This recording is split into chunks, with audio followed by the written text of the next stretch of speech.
battery's full on the microphone currently.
Hello, everyone, and welcome back to Post Time from Fort Erie Racetrack on your TV Niagara.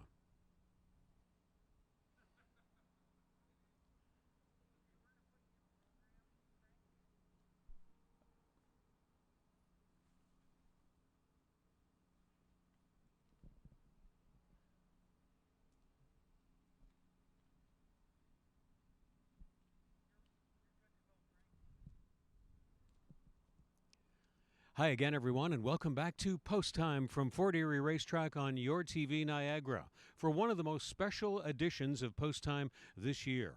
In the program this time out, we'll be presenting the 85th running of our signature annual event, the Prince of Wales Stakes, for the purse of $400,000. You're going to see it as the 8th race on today's show at 1 mile and 3/16. This, of course, is the second leg of the Ontario Lottery and Gaming Canadian Triple Crown. And the major storyline of this year's Prince of Wales Stakes is whether number 2 in the race, Mighty Heart, can go on to victory and possibly a Canadian Triple Crown for the first time in 17 years since Wando did it back in 2003. So that's the major order of business today, the Prince of Wales Stakes, the 8th of 9 races on the program for this edition of Post Time from Fort Erie Racetrack.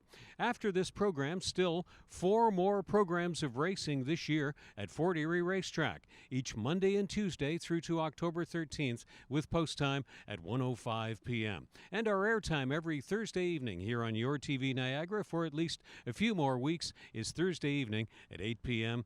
As always, check our website, forterieracing.com, for the updated racing schedule, the live stream, and much more, always available to you. So kick back now and enjoy the 2020 edition of the Prince of Wales Stakes and the entire September 29th program, because it's Post Time from Fort Erie Racetrack, only on your TV Niagara.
I'll alter him last in.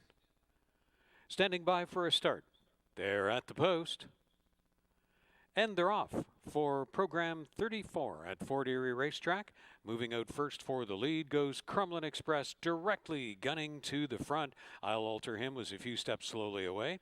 There's the gray Bonnie Scott. She's in between horses. Darling Daher now runs on through. See My Moves has been 3 wide, and I'll alter him back of the group. Crumlin Express again providing the top end target. Bonnie Scott running second on the outside, and Darling Daher is not far away. See My Moves is a close-up fourth, and about 5 more lengths to the trailer. I'll alter him.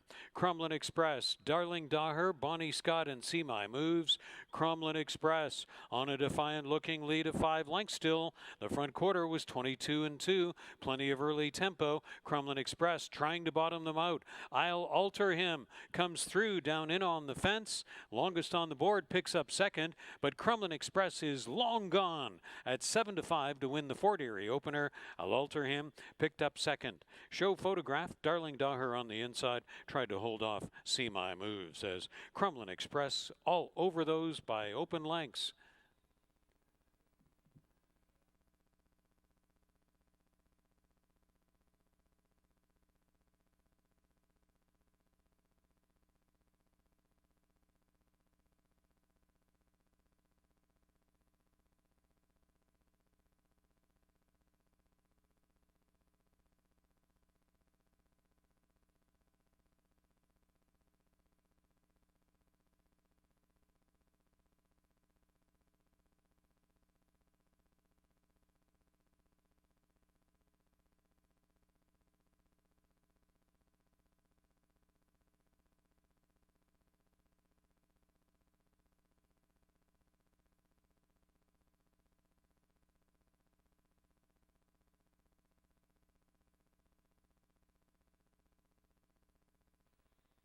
Magical Breeze stepping in.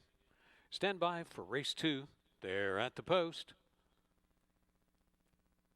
They're off. Good looking break for all, and Sonar is the first to flash speed. Then Magical Breeze along the inside, and Narrow Escape is going to be forwardly placed. World of Prospect second to last, and 77 Stone will be the early trailer. Magical Breeze will lead him into the first turn, flanked and prompted along by the heavily favored Narrow Escape. Sonar has taken back on the flank of World of Prospects, and about 6 more lengths to the trailer into the first turn, 77 Stone. They move over to the backstretch after a sensible enough opening quarter of 24-1. Magical Breeze and Narrow Escape go together with positions unchanged onto this Fort Erie backstretch. Running third on the outside has been Sonar. World of Prospects saving the ground, but is less than 3 lengths off the dueling leaders. And about 8 more lengths back of the group is 77 Stone. The front 4, things are tightening up on the backstretch suddenly. Narrow Escape, Magical Breeze, they've been together. Sonar, then World of Prospects. 77 Stone still well back, and they go unchanged, nose to nose onto the turn, asked to accelerate. Narrow Escape on the outside, trying to put away Magical Breeze. Sonar has been stalking. 3 more lengths of work to do for World of Prospects. 77 Stone, still about 6 lengths back. Sonar at the top of the stretch.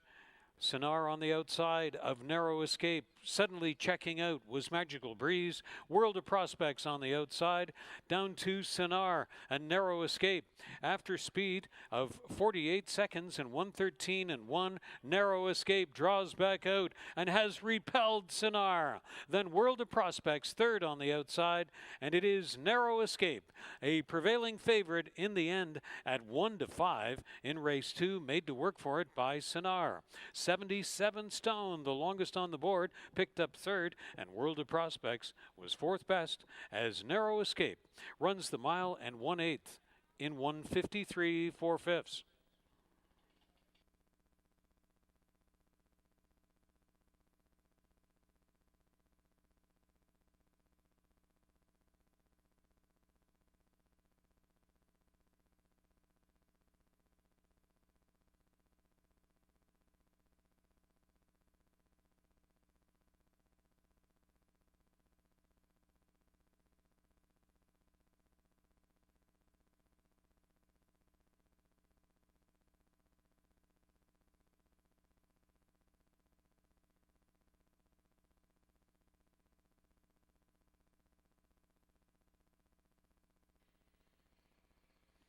Slightly favored Silent Charity.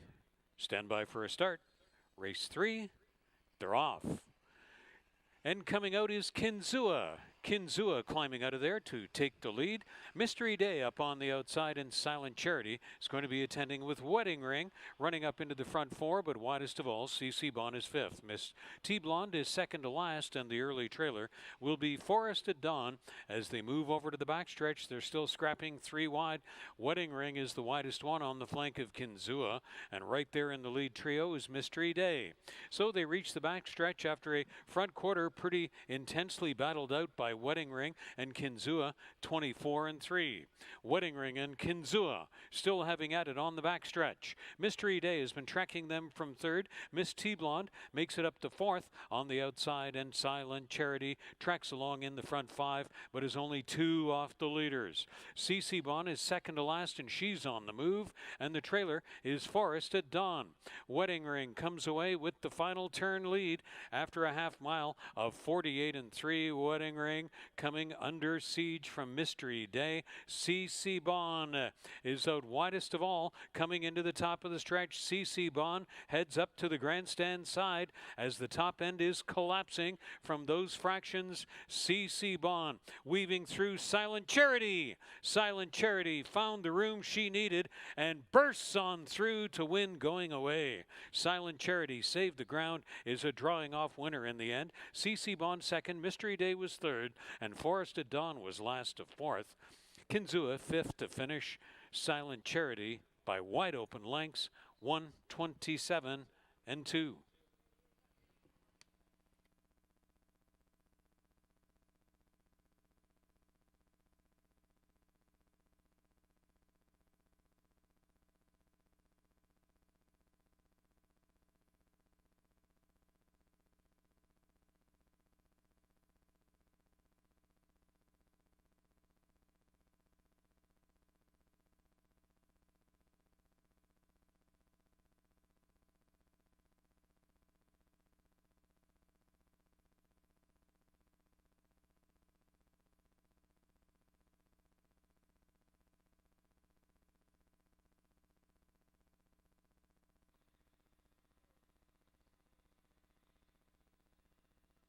They're off in the fourth. Good even beginning for all, and there goes Pastel Emily flashing early speed. Calm it along the inside. Conquest Rapiduno, Moon Rover runs up into the front four and is widest of all. Along the inside, that's Munch and Crunch spotted just off the speed into the front five, and then clearly seen Linda Talks on the outside completes the group. So around that first turn, Juan Crawford cut loose the speed of Pastel Emily to lead it. 24 seconds. Pastel Emily chased along by Moon Rover over to the backstretch. 2 more lengths to Comet along the inside there in third. 3 more to Conquest Rapiduno along in fourth. Biding time, Munch and Crunch on the outside is fifth. So is clearly seen, sixth at the inside, and 2 more lengths to the trailer. Linda Talks. On a defiant looking lead, it's been Pastel Emily all the way. Here comes Calmet out in the clear air, up to gain second, overtaking Moon Rover. Conquest Rapiduno has been spaced just off the leaders from fourth. Then Munch and Crunch, clearly seen, has yet to be running, and then it's back to Linda Talks, last still on the outside. On that final turn, Pastel Emily, Juan Crawford, going to try to take it all the way. The margin is 4 lengths as they come down inside the quarter pole, and they turn for the payoff. Here comes Munch and Crunch out for second. Out on the grandstand side, the top end target has been Pastel Emily, through speed of 47 and 4, 6 furlongs, 113 and 1. Pastel Emily, and on the outside, Munch and Crunch is closing in. Munch and Crunch up to look Pastel Emily in the eye. Pastel Emily is asked to dig in one final time. Munch and Crunch chases to the end. It's a head-bombing finish, and Pastel Emily got there to hold off Munch and Crunch, and then back to clearly seen. Moon Rover was fourth, and Pastel Emily holds off Munch and Crunch in a fourth race nail-biter.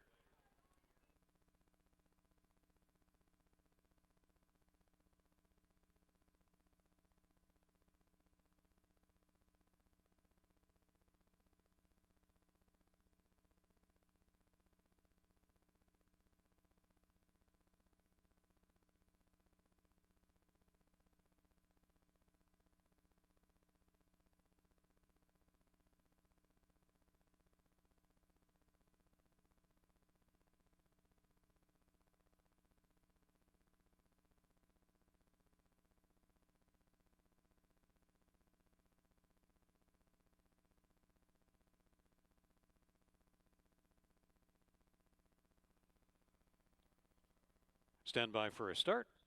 Race 5 locked and loaded, and they're off. Orphan Queen flashing some speed out of the gate. To the extreme outside comes Ever So De Wild. Down the middle, Madame Gizmo, and right tight to the fence, Jim Bella. Our Petunia spots just in behind them. Orphaning the Sky is second to last, and then Giovanna Ponte is in reserve. On the way to the turn, it's Ever So De Wild confronting Jim Bella for top honors. On the outside, Ever So De Wild, and on the inside, Jim Bella. Orphan Queen is running right up on the pace, and Madame Gizmo spots in behind runners. Then Orbiting the Sky in between horses, that's Madame Gizmo and Giovanna Ponte trailing since the outset.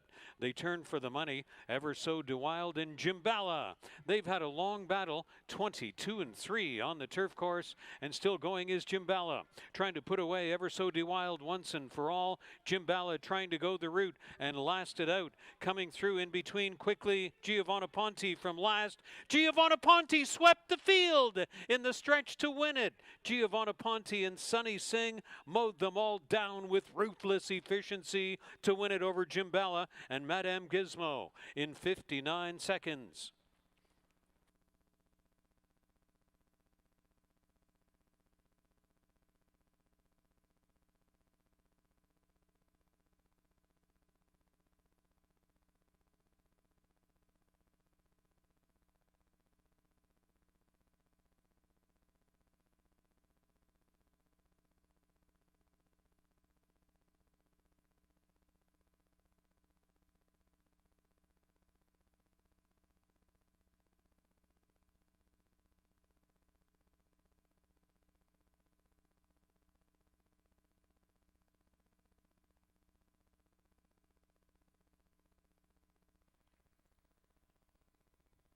They're off. Coming out first is Bosco Bell, Pennies from Above, Hennessy Strike from the extreme outside, then Kent Katsamoose and One Lucky Woman. Little to choose as the five of them just charge out of there. Hennessy Strike is trying to cross over and take the lead from Kent Katsamoose into the turn. Hennessy Strike and Kent Katsamoose, Bosco Bell tagging them from third. And then Pennies from Above and One Lucky Woman is now back of the group. So the front end speed battle involves Hennessy Strike to the outside of Kent Katsamoose. Bosco Bell is tracking extremely effectively right there from third. Pennies from Above is closer fourth. Hennessy Strike takes the lead from Kent Katsamoose, then Bosco Bell, and on the grandstand side, Pennies from Above is widest of all. Still going on with it is Hennessy Strike. Hennessy Strike at 12-1, longest on the board. Hennessy Strike, longest on the board at 12-1, showed him how it's done. Kent Katsamoose was second. Bosco Bell was third. Pennies from Above was fourth. Hennessy Strike and Michelle Rainford pull a race 6. Maiden allowance upset.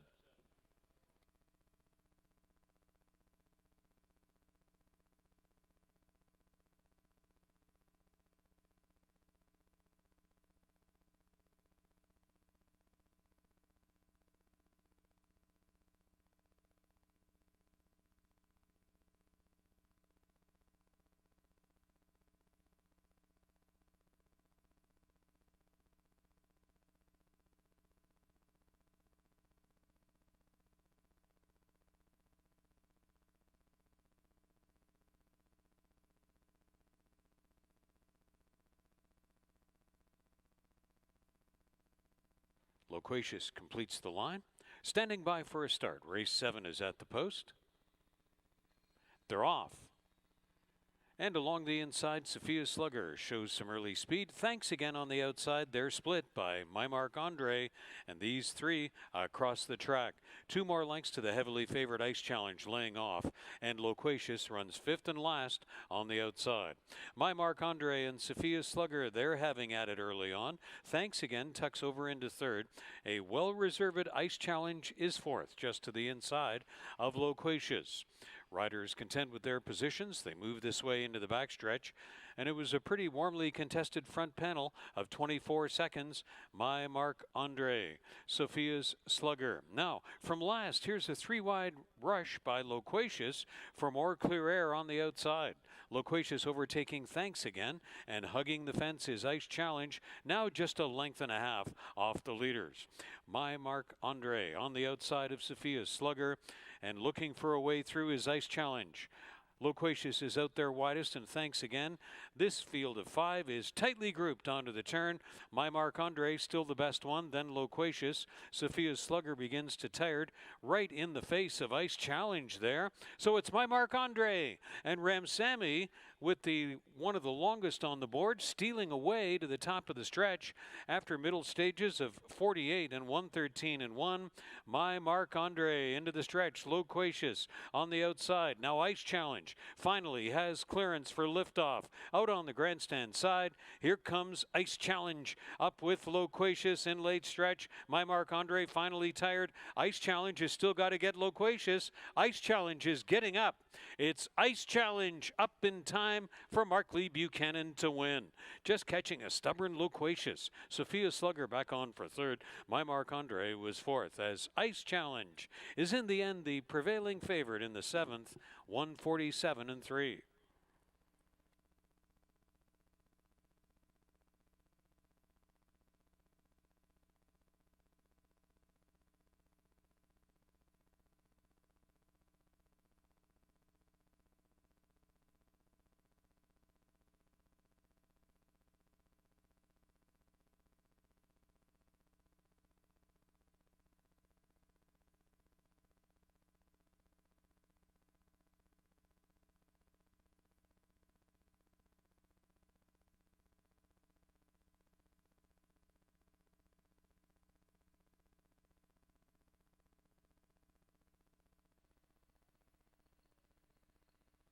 Kagan steps up.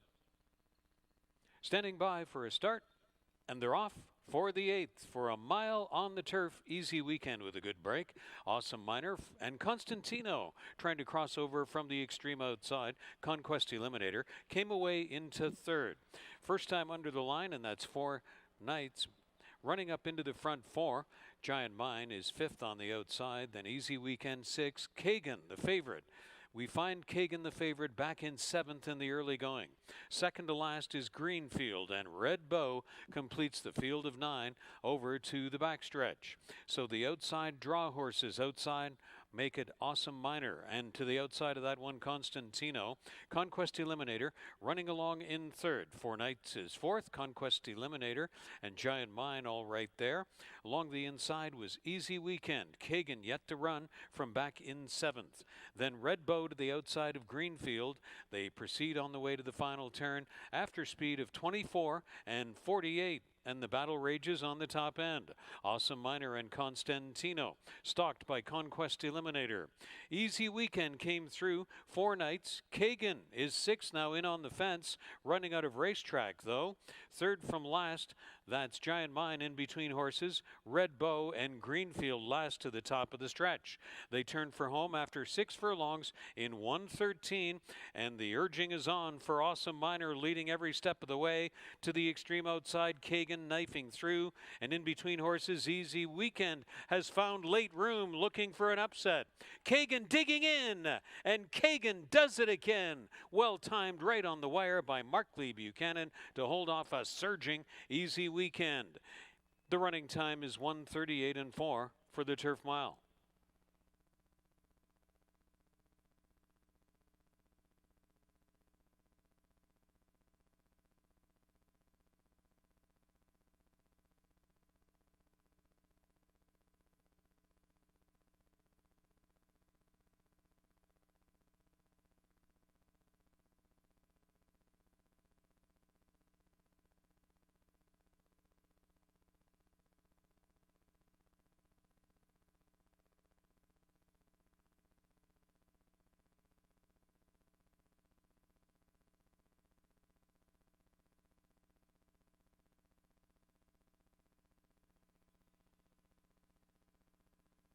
They're off. In the nightcap in Fort Erie, Unyielding had a good break along the inside. Dynamite Karma be very, very quiet.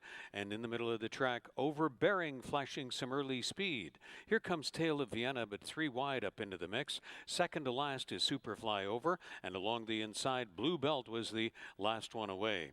There goes Be Very, Very Quiet, making the most early noise, trying to seize the lead from Overbearing. Tale of Vienna runs on the outside. Dynamite Karma is the one that's widest of all. Unyielding third from last ahead of Superfly Over, and Blue Belt trailing into the turn.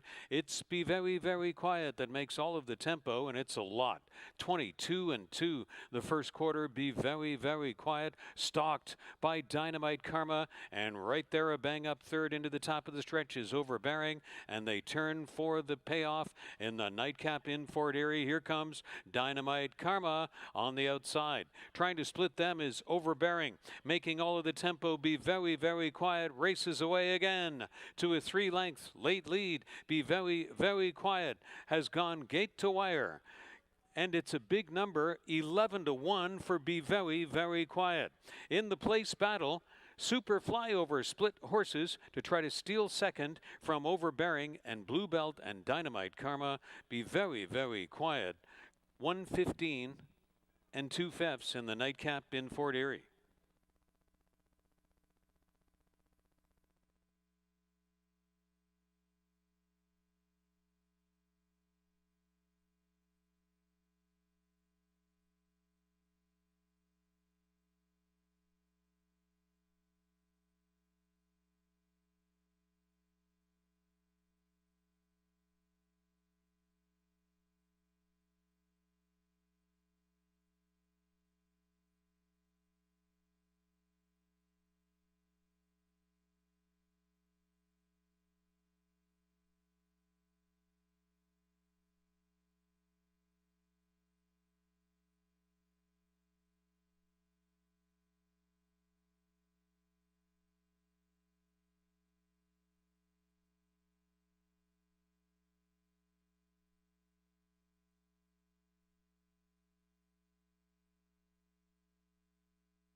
And there's the live shot, ladies and gentlemen, for the most special day of the 2020 live racing season. Hello again from historic Fort Erie Racetrack in the beautiful Fort Erie, Niagara Falls, and Buffalo region for Prince of Wales Stakes Day 2020 from Fort Erie Racetrack.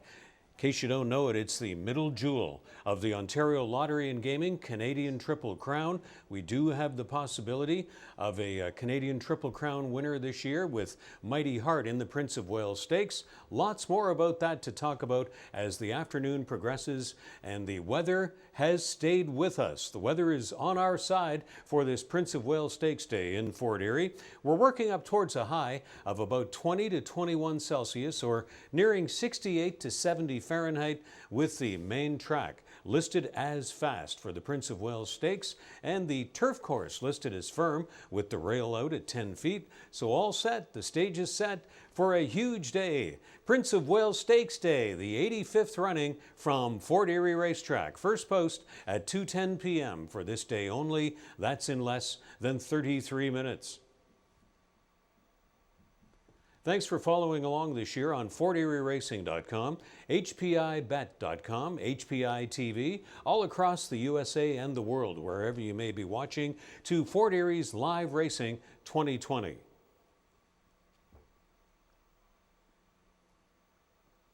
Prince of Wales Stakes Day, as we mentioned, the middle jewel of the Ontario Lottery and Gaming Canadian Triple Crown, with for today only a special first post time of 2:10 p.m.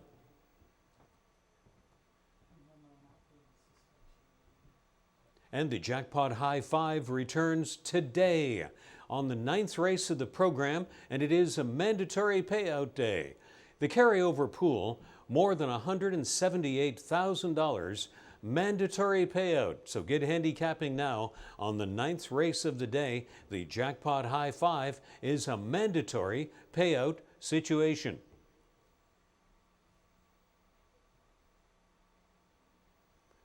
Be sure to check out HPIBet.com. You'll get 3 times the points when you make wagers today on the Prince of Wales Stakes from Fort Erie Racetrack. When you wager $100 or more on Fort Erie's live action today. Be sure to check it out and start an account if you have not already done so. HPIBet.com. It's free to join.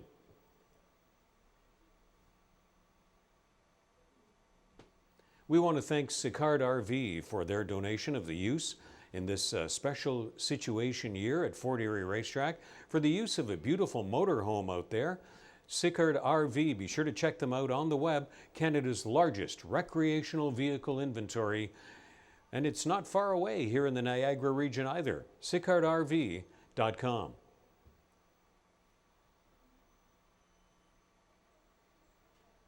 After today, we revert to our regular post-time schedule through to the end of the meet on October 13th. Monday and Tuesday, first post at 1:10 p.m. Eastern, with pre-race coverage on the air each race day at 12:35 p.m. Our weekly highlights and replay show will be certainly spiced up this week with the replay of the Prince of Wales Stakes part of the program.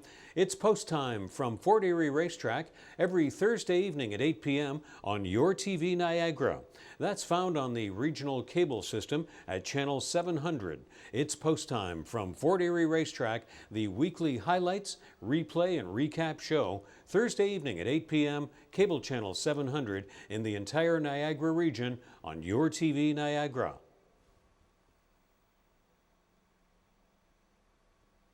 FortErieRacing.com has our live stream, the replays, track handicapper Ashley Mayhew's free daily tip sheet. Be sure to check it out today for the Prince of Wales Stakes expanded coverage. There's also our racing schedule, statistics, and much more. And now it's all live in HD. FortErieRacing.com.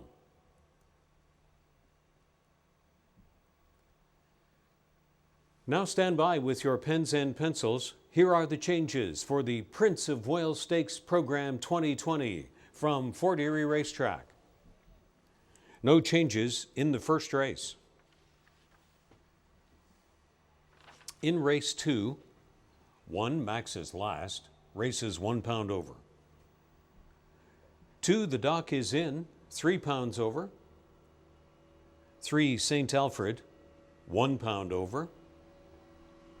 5 Dr. Ruthless and 6 Successful Saint are stewards' scratches out of race 2.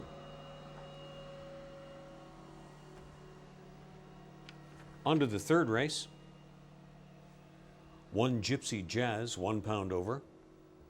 Number 3 Delhi races 2 pounds over. 6 No Question is a steward's scratch. The 8 Rebel Lioness racing 1 pound over. 9 Kate's Whistle has a jockey change. Make it Keve Nichols. Keve Nichols to ride 9 Kate's Whistle. The 11 Jack's Memory will not go. Steward's scratch of 11 Jack's Memory from the third race. In the fourth race, 1 My Joe racing 4 pounds over. 2 Sunkawakin, 2 pounds over. 3 Doodle Dandy racing 4 pounds over. And 7 Bear Cub, 3 pounds over in race 4.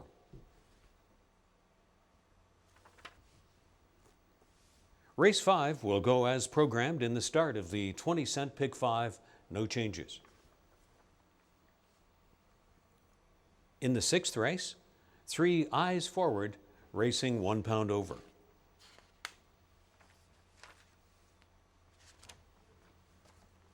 On to the seventh race, where 2 Dr. Robert has a jockey change to Melanie Pinto.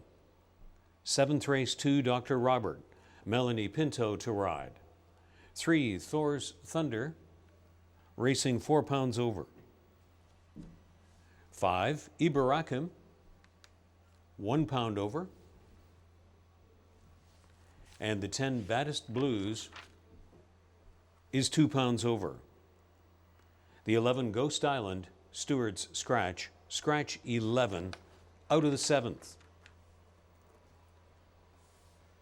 The 8th race, the 85th running of the Prince of Wales Stakes, where number 8 Muskoka Giant has a jockey change. Make it Stephen Bayan. Stephen Bayan rides 8 Muskoka Giant in the 8th race, the Prince of Wales Stakes. The 9th race, with the mandatory payout on the jackpot high 5, 3 Get My Gist is 3 pounds over. 4 Milwaukee Magic is a steward's scratch.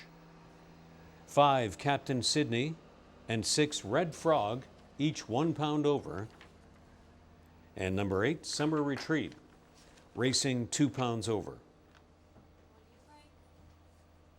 The first post time at 2:10 p.m. for this day only. That's in less than 26 minutes.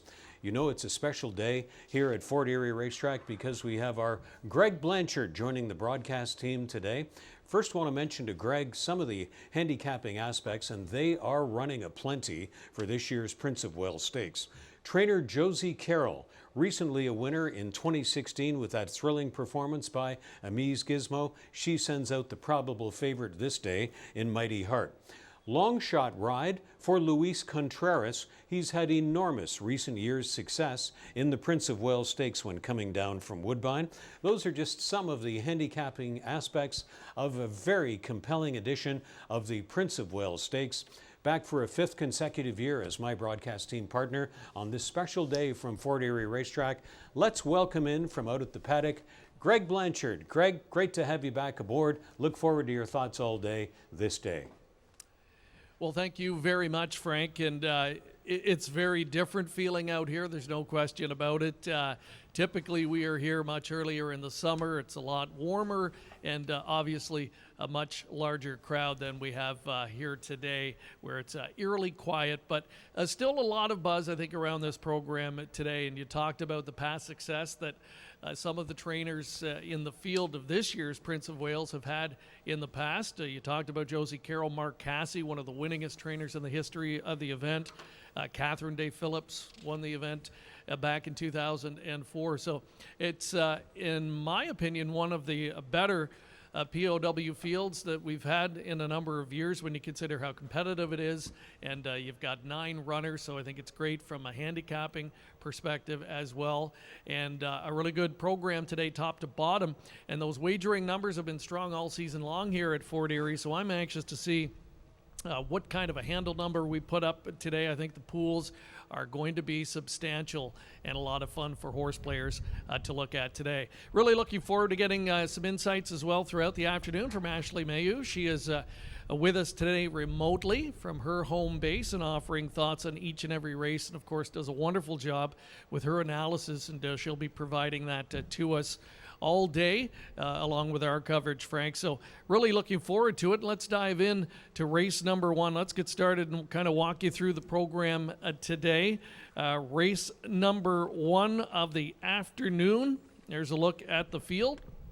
No changes in today's first race, which will start the first pick 3 of the afternoon and the daily double as well. 8 starters will be lining up in this one. Frank, who do you like? Well, Blondie Likes to Dance is my top choice on the massive class relief angle, Greg, moving over to the main track. This one, compared to the rest of the way the year has gone for trainer Sharon Chicotto, has been a bit of an underachiever.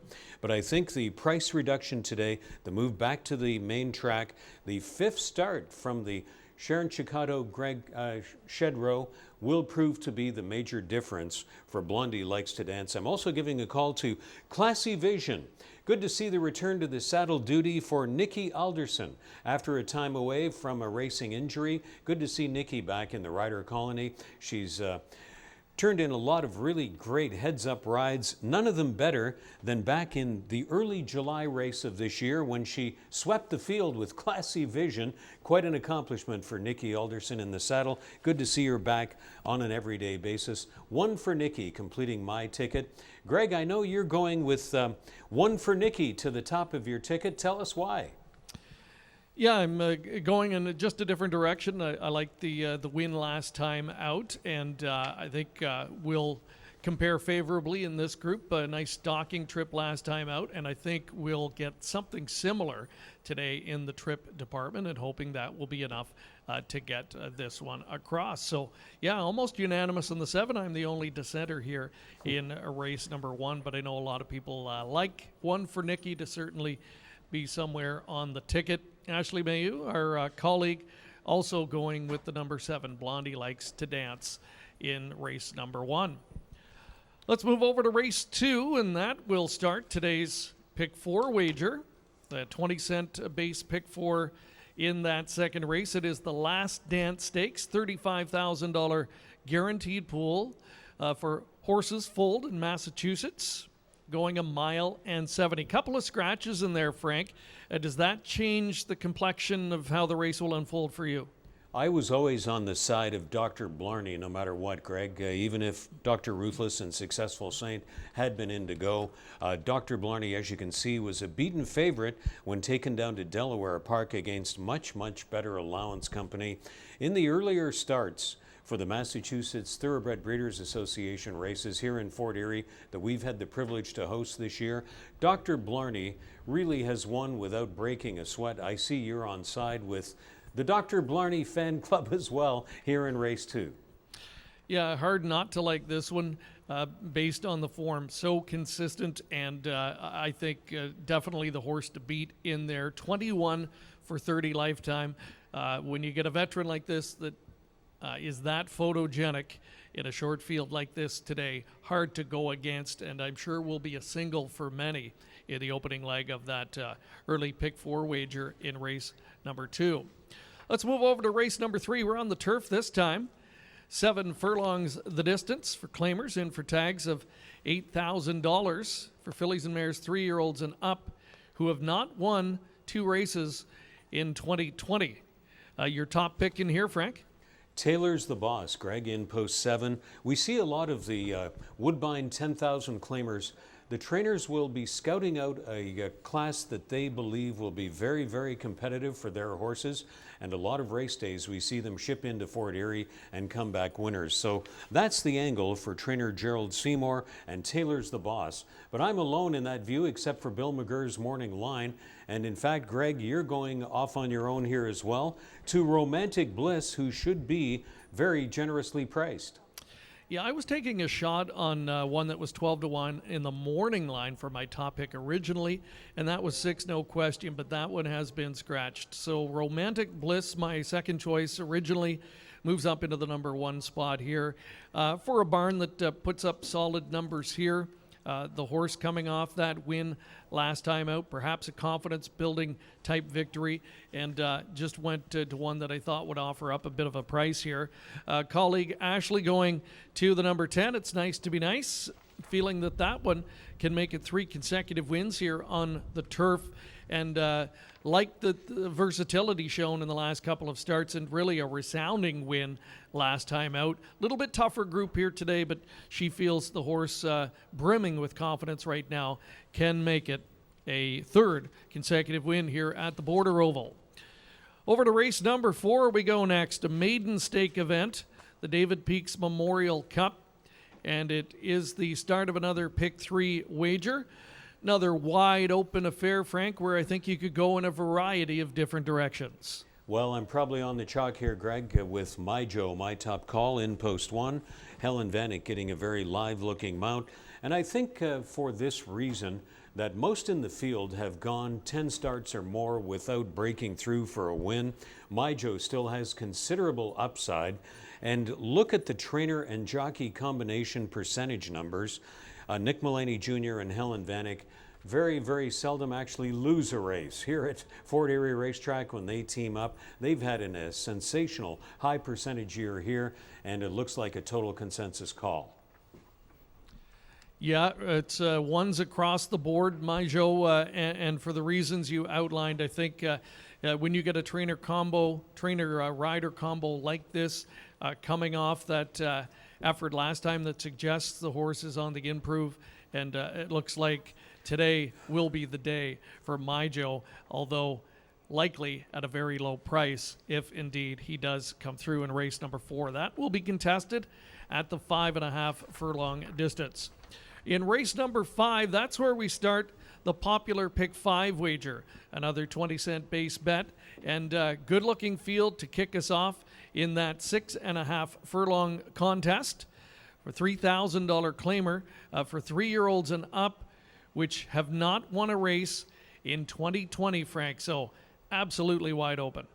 Going by the jockey demeanor last race, Greg, I thought Kirk Johnson rode with supreme confidence with Honduras.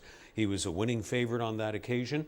But one thing I always watch for in the stretch is the riders' hands, how much they are moving their hands and arms.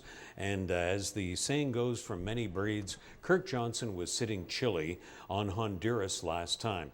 Divine Ami deserves a little more respect, I think, than has been getting. And Nikki Alderson returns to the saddle here and could be in position for a good closing effort once again. You have the dissenting view with Bean waiting, and that's a good pick, Greg, from the standpoint of the 6-1 generous morning line price. Actually, the DRF has gone to that one, Frank. I'm in agreement with you and Ashley. I like the one Honduras as well, but been waiting.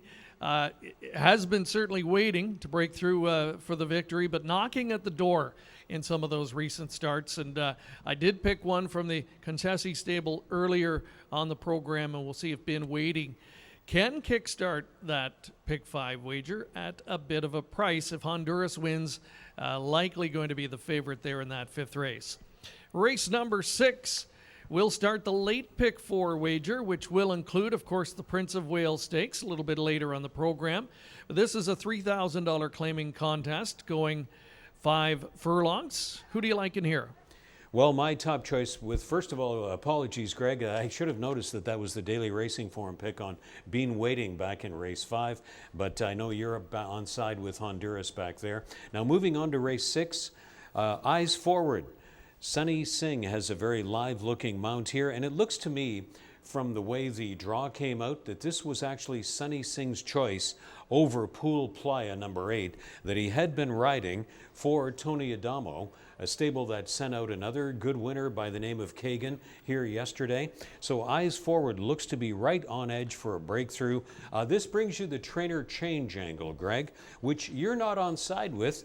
You're siding with a recent doubling up winner by the name of Strolling Posse. Yeah, I really had a tough time picking between these two, Frank. I think a lot to like about Eyes Forward, returning to the Buttigieg barn, who had tremendous success with the horse back earlier this season, and coming off that second place finish last time out. But I'll go to a red-hot Strolling Posse, the number 4, who's rattled off 2 in a row.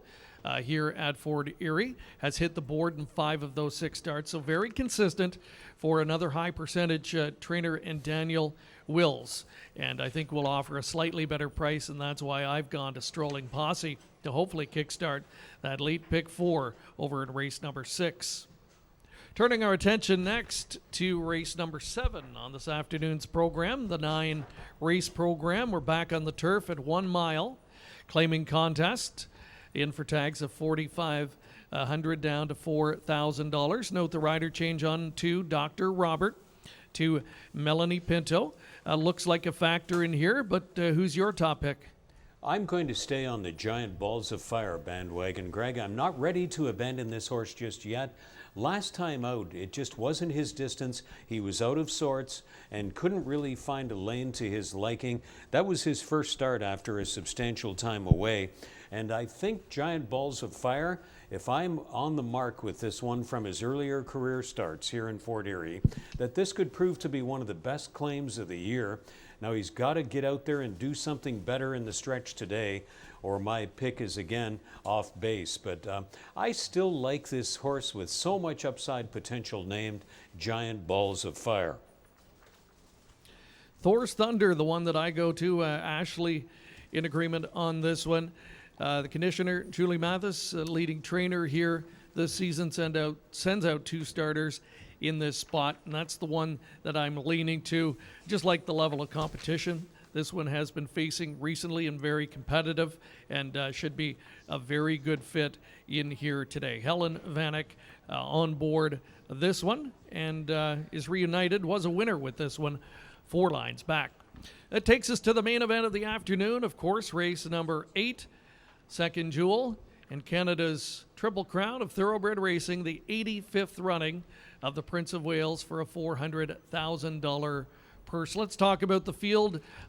Just as an overview, Frank, I think it's one of the better additions we've seen in a long time. Star-studded with storylines abounding up and down the program page, Greg.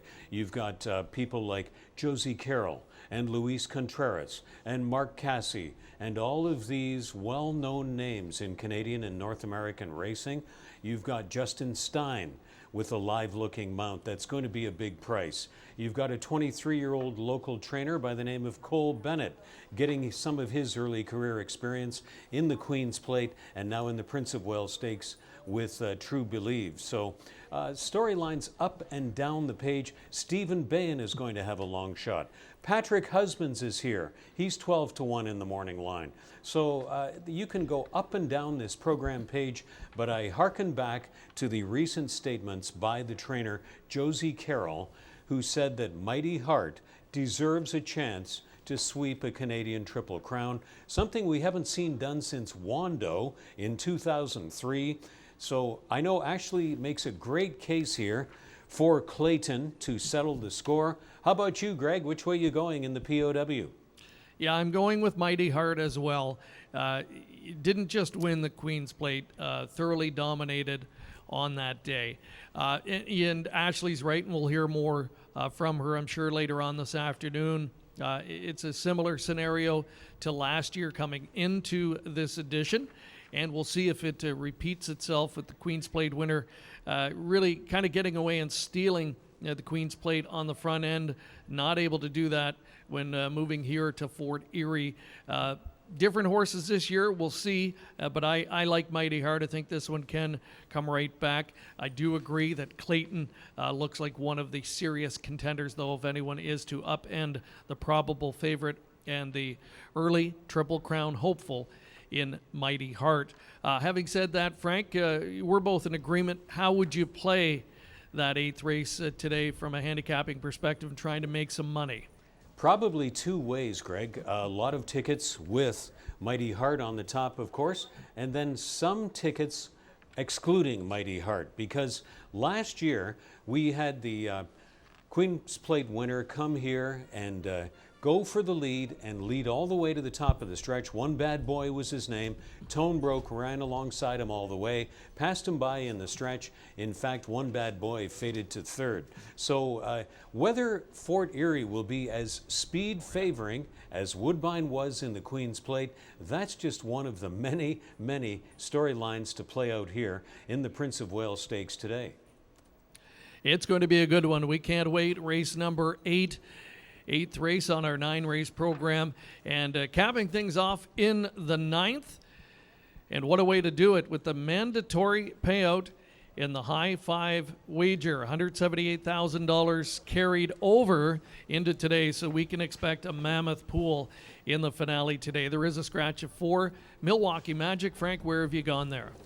Well, what a race to bring back the jackpot high 5 on a mandatory payout day. And I'm going to go with Stolen Identity. Emma Jane Wilson, who may or may not fare well in the Prince of Wales Stakes today, with Tecumseh's War, who's morning lined at 4-1, by the way. Well, Stolen Identity, easy-looking last-time winner at Woodbine.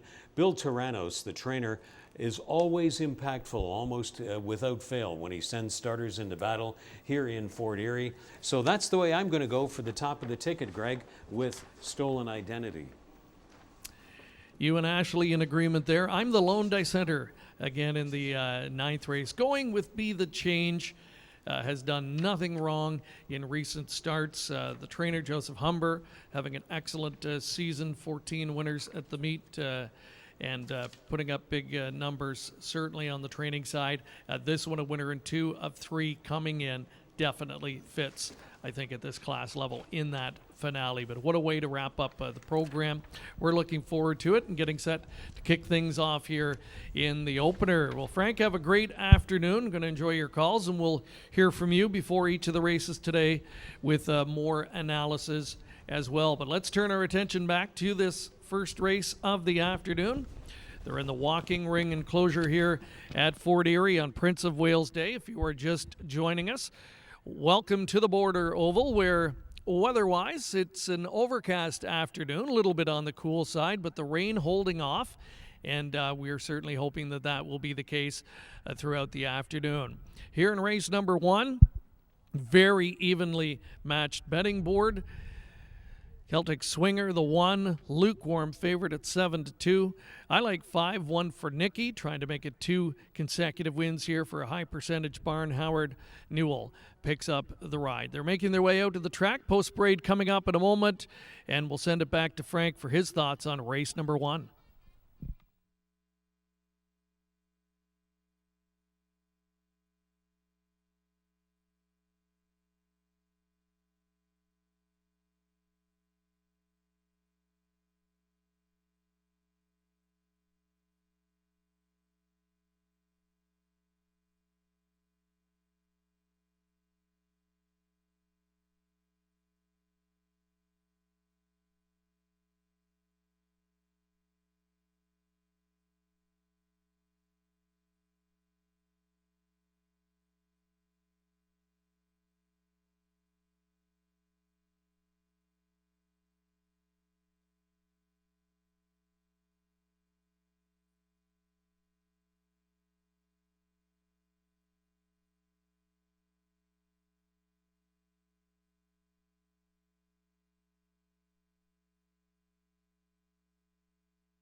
Celtic Singer leading the first race post-parade from Fort Erie.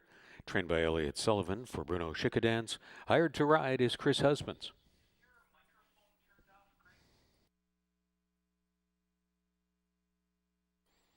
Hanson's Girl, number 2, conditioned by Armand Concessi for Joseph and Charles Loyacano.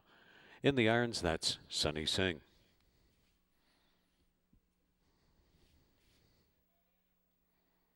She's 10 the Hard Way, number 3, partnered by Kevin Nichols.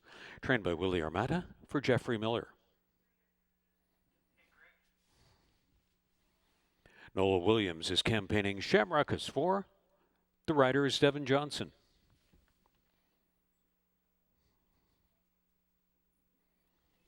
One for Nikki, 5. Races for owner-trainer Gary Chidobiak. Howard Newell in the saddle.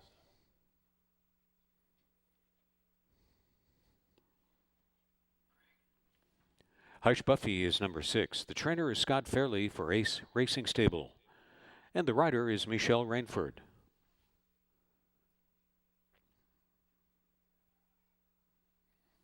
Blondie Likes to Dance is number 7. Campaigning for owner-trainer Sharon Chicato. The jockey is Juan Crawford.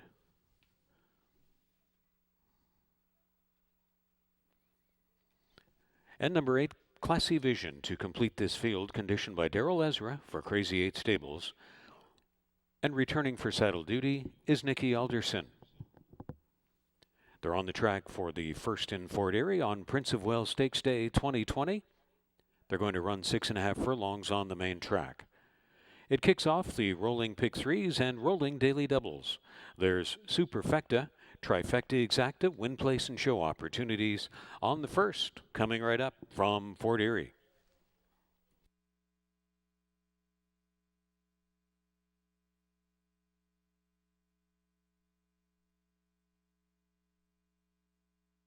Happy Prince of Wales Day, everyone. 9 races on the card, and we'll kick things off on the dirt here in race 1, a $3,000 claimant event for fillies and mares going 6.5 furlongs. My top pick is number 7, Blondie Likes to Dance, who was claimed 5 starts back for $6,000 by Sharon Cicato. And looking at her starts since then, she's primarily raced on the turf. She had a nice second in her first start off the claim, and then in her lone dirt start since joining her new barn, she was third, beaten by 3 lengths. But don't let that fool you. I thought she faced tough competition that day. She was in for a $7,000 tag, non-winners of 2 on the year. You look at the winner, Snell Flicka. She's been a very tough 4-year-old filly throughout the last 2 years here at Fort Erie. It's a very well-respected competition, and don't let this mare kind of steer you wrong looking at those turf races. Yes, last time out she disappointed, but now she's getting on the dirt, and she's actually a 2-time winner on the dirt, so she's my top pick in here. I also like the number 5, One for Nikki, who won last time out while in for a $4,500 tag against non-winners of 2 lifetime. Scheduled for the turf, moved to the dirt, and was at today's distance, and she kind of rallied from the back of the pack to get the job done just in time by a neck. So looking at her, I think her dirt races at Fort Erie, she's yet to miss the board. A logical horse to use, and I saw 8-1 morning line. I didn't think we'd get that come post time. I knew she'd be bet down, but I still think she's a horse that you have to use on your tickets. And then finally, I'll go to the horse on the outside, the number 8, Classy Vision, who was third last time out on the turf, going 7/8 against non-winners of 3 lifetimes. She was in for a $7,000 tag. Now looking at her dirt starts, she's had 5 here at Fort Erie. She's hit the board in 3 of them.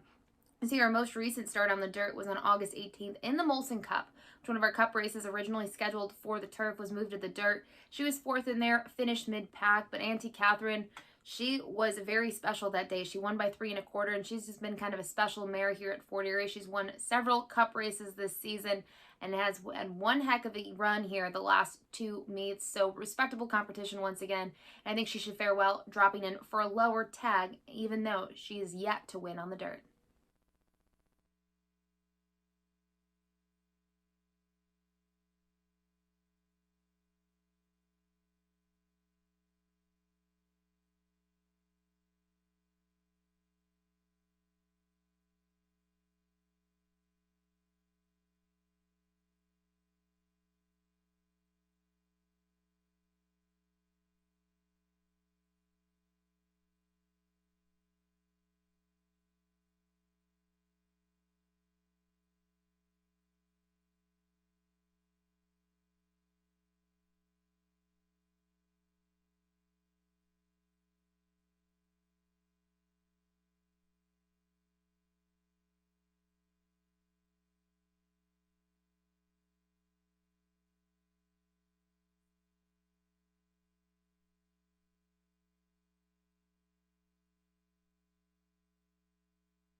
Riders now requested to take their horses back to the gate. Time winding down for first race wagering from Fort Erie.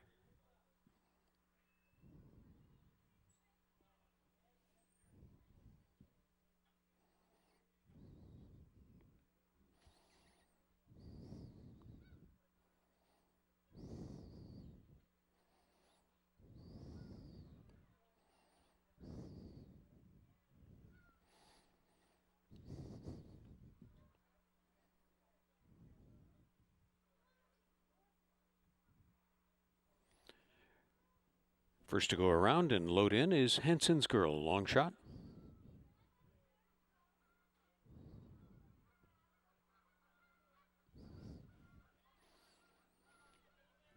She's 10 the hard way, offered at 7 to 1.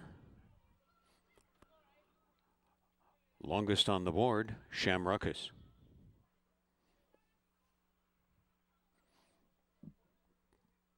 One for Nikki, offered at 6 to 1. Double digits on Hush Buffy. Favored Blondie Likes to Dance. Classy Vision, 3 to 1 Respect. And last in to the 1 gate, Celtic Singer.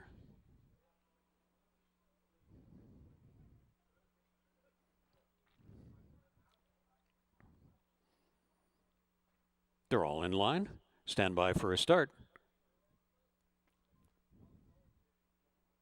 They're off for program 35 and the 2020 Prince of Wales Stakes program at Fort Erie Racetrack. Lagging a little bit out of there was 1 for Nikki. First to surge, Shamruckus, a long shot along the backstretch, wants the lead. Hush Buffy running on the outside, and Henson's Girl first to claim the fence position. Henson's Girl is right there with the leaders. Hush Buffy runs up, so does Blondie Likes to Dance. Third from last, Celtic Singer.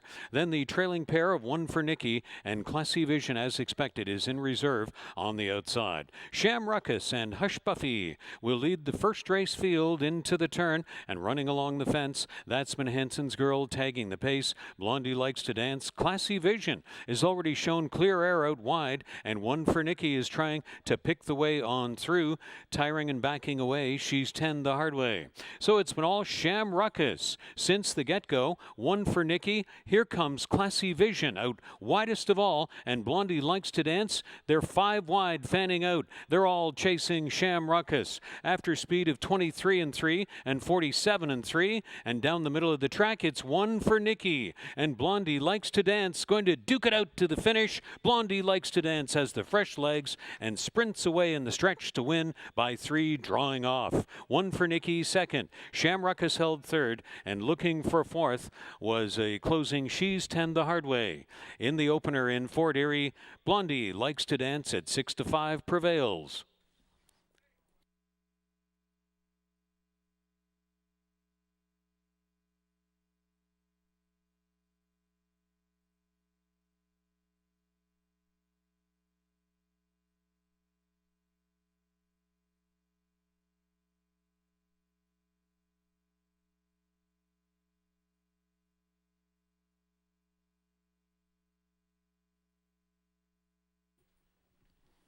Seven, 5, 4, 3 is posted from the first race. Running times of 23 and 3, 47 and 3. 6 furlongs, 113 and 1.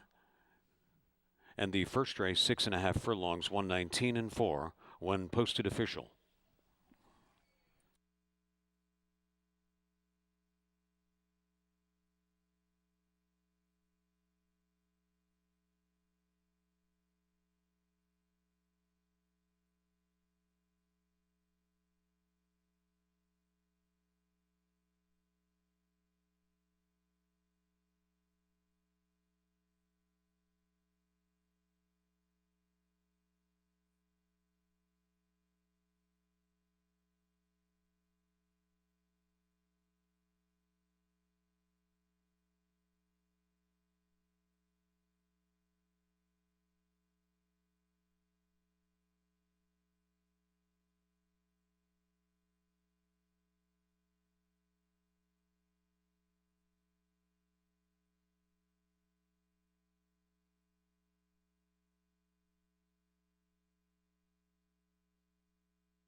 There's Blondie Likes to Dance back from the first race in Fort Erie.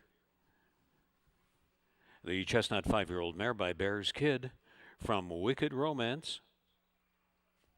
Bred in Ontario by Bear Stables, owned and trained by Sharon Chicato. The winning ride to Juan Crawford. The move to the main track, a winning one, second win in 8 starts this year.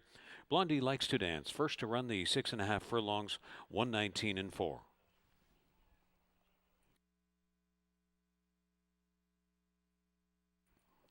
$470 on the win ticket. Blondie Likes to Dance, $270 and $230. 1-4 Nikki, $450 and $340. Shamruckus, $18.10 to show. The Exacta, $19.60. The Trifecta, $541.70. The Dollar Superfecta, $754 and $3, $1,365.65.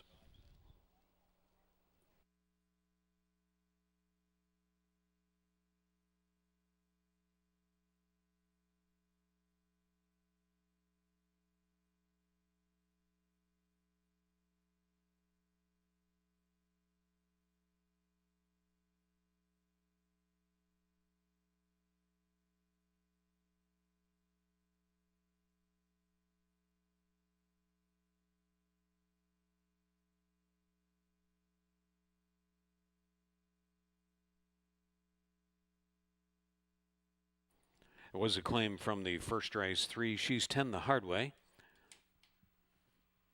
Claimed by Bruno Schickadance for $3,000. Going to new trainer Elliott Sullivan. She's 10 the Hard Way, claimed for $3,000 by Bruno Schickadance. Going to the shed row of Elliott Sullivan.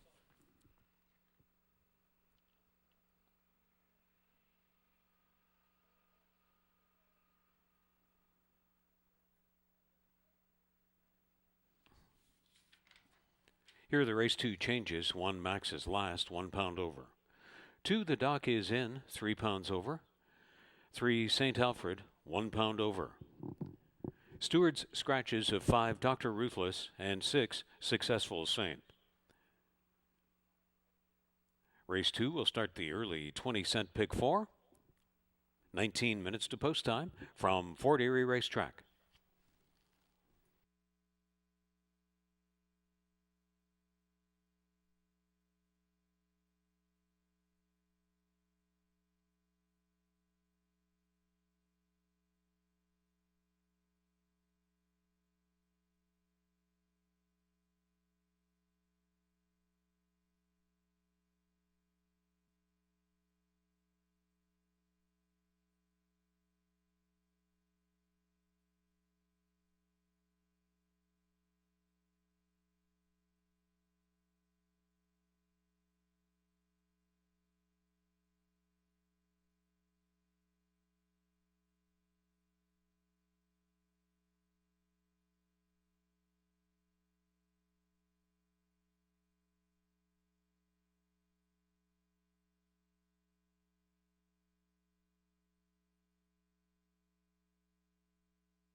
And welcome back this afternoon to Fort Erie Racetrack. It is Prince of Wales Day, and we are underway. Winning favorite to kick us off, and heavy favorite here in the upcoming second race as we are 14 minutes away from post time.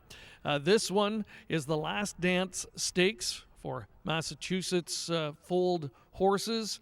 Mile and 70 yards. Pair of scratches take out the 5 and the 6, so down to a short field of 4, and heavily favored, understandably so, is number 4, Dr. Blarney. For her thoughts on this upcoming second race, coming to us today remotely once again, here's Ashley Mayu.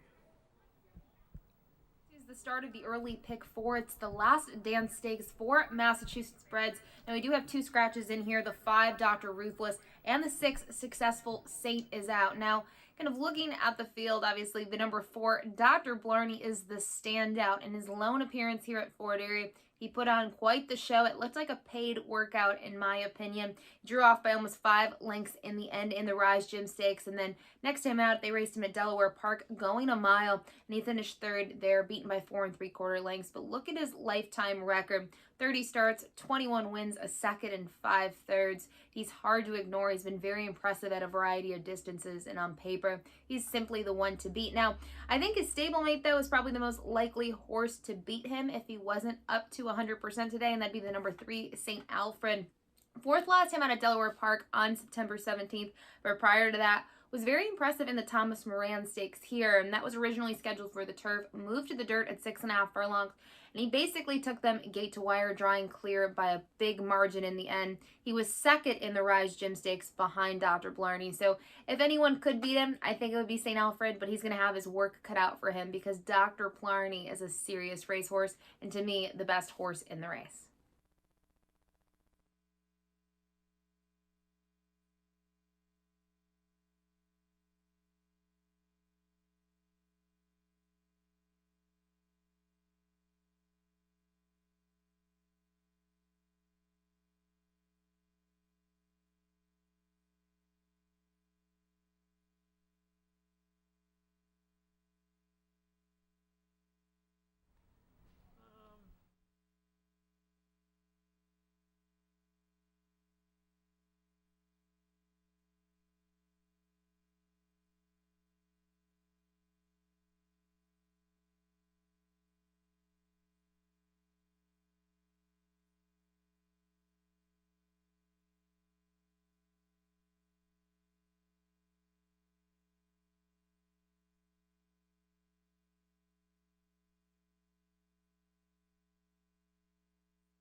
We are 10 minutes away from race number 2 as we welcome you back to Fort Erie Racetrack, Prince of Wales Day, and some stakes on the undercard, including the upcoming Last Dance Stakes. $35,000 guaranteed purse starts the early pick 4 wager.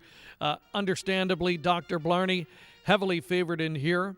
In fact, we've got a big amount of money in the place pool on this guy. No show wagering with the short field, and the heavy favorite in the form of this guy. 21 for 30 coming in. makes a great pre-race appearance here in the walking ring area. And Frank Salive, will bring you in maybe for a thought here. I understand this horse has quite a following as well. Yes, some members of our staff have done research when we got the deal done to have the privilege to host these Massachusetts Thoroughbred Stakes events here in Fort Erie this year. And Dr. Blarney, Greg, you may be interested to know, has a fan club. Some members of our race office staff did some research, and Dr. Blarney back in Massachusetts is a big local hero, and he has a big online fan club. I'm not sure if he has a page of his own, but I know he has this huge fan club back in Massachusetts and other places. So it's been a real privilege to watch him race and perform. Like you said, he makes a great, imposing walking ring and on-track appearance, and we look forward to hosting him here again in race 2. Emil Ramsamy has proven to be a super fit, but I'd imagine most any rider would be for the likes of the classy veteran Dr. Blarney, going out today in search of his 22nd career win. Well, we will have to check that out online. Perhaps he has his own Instagram page or Facebook page. There's a good look at him. He is a fantastic looking individual, all class, as we mentioned a few times already. 21 for 30 lifetime, 654,000 in the bank. And adding to that total, the 7-year-old, 2 starts under his belt this season, the win, and then that 3rd place finish last time out at Delaware Park. 1-9, absolutely the talk of the tote board here in race number 2. And for many, I'm sure he will be a single in that early pick 4 play. If he gets upended here, we will be in line for some big payouts in that wager. So good luck with your selections here in the upcoming second race. We'll have the post parade of race 2, the Last Dance Stakes, coming up momentarily.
Horses stepping onto the track for race 2. Start of the early 20-cent pick 4.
Max is last, leading the race 2 post parade in Fort Erie, trained by Dylan Clark for Dorothy Gunther, and in the irons, Howard Newell. 2, the dock is in, campaigns for owner-trainer Dylan Clark with Sunny Singh aboard.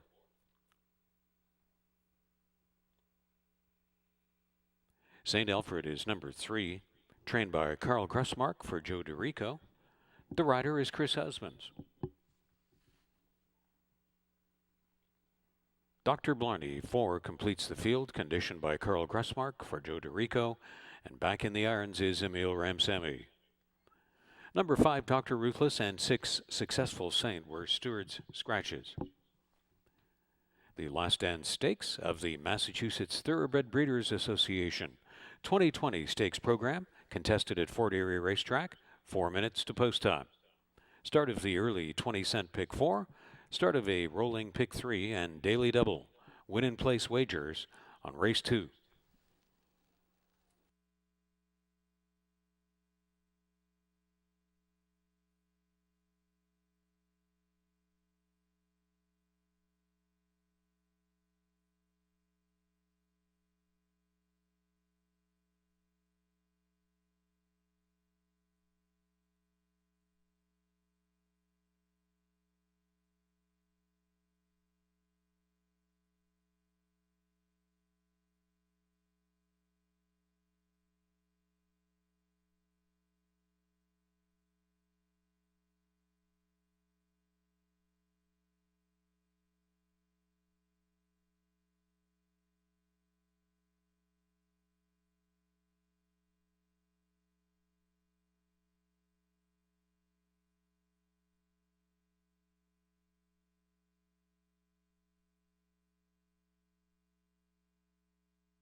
Starting gate is in position for race 2.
Riders now requested to bring their horses to the gate for race 2.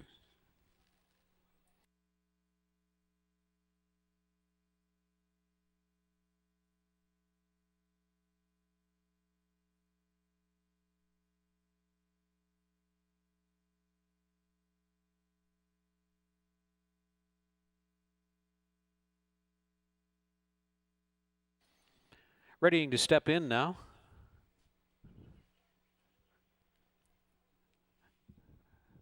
Max is last, takes position.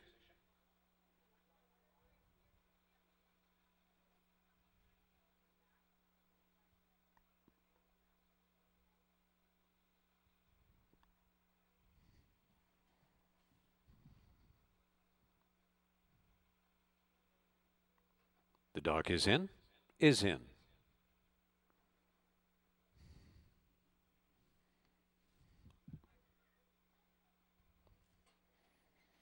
St. Alfred is going to be second choice.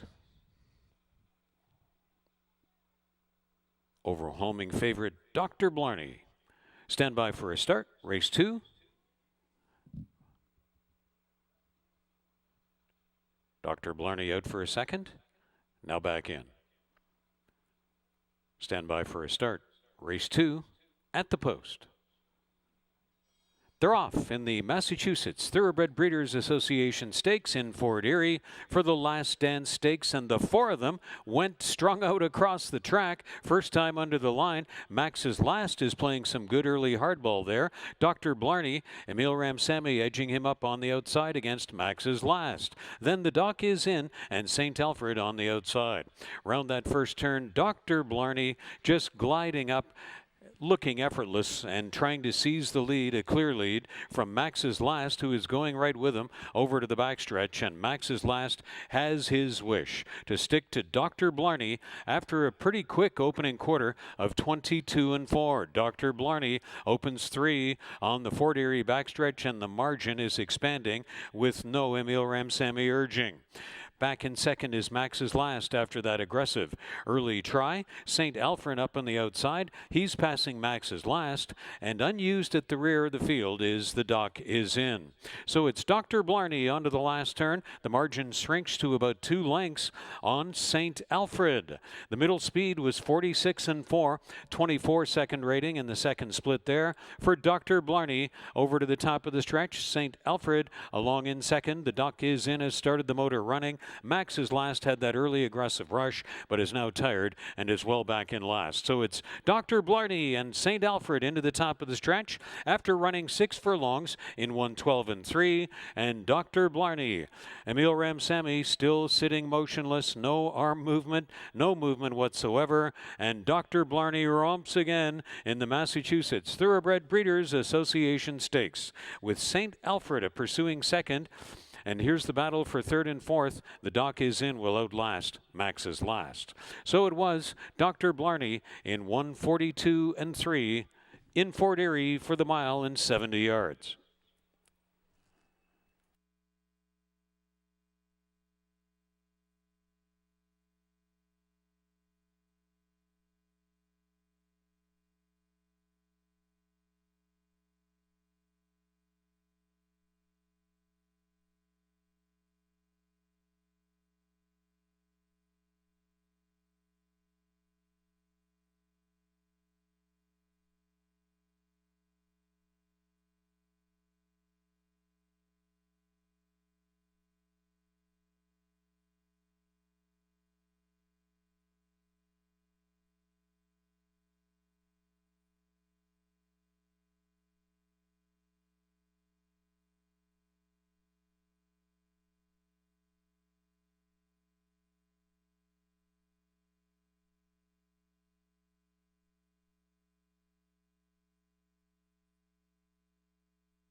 Bred in Massachusetts by the owner, Joseph DeRico, trained by Carl Grussmark.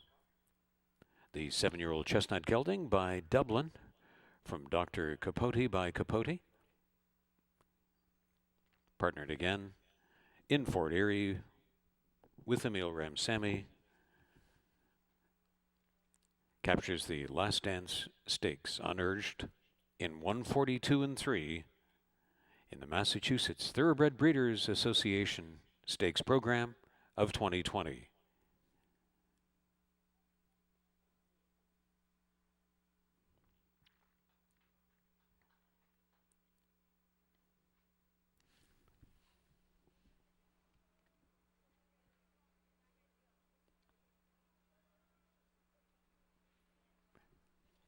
Receiving the special commemorative Fort Erie blanket from our Director of Security, Tanya Bailey, and Human Resources Manager, Becky Singleton.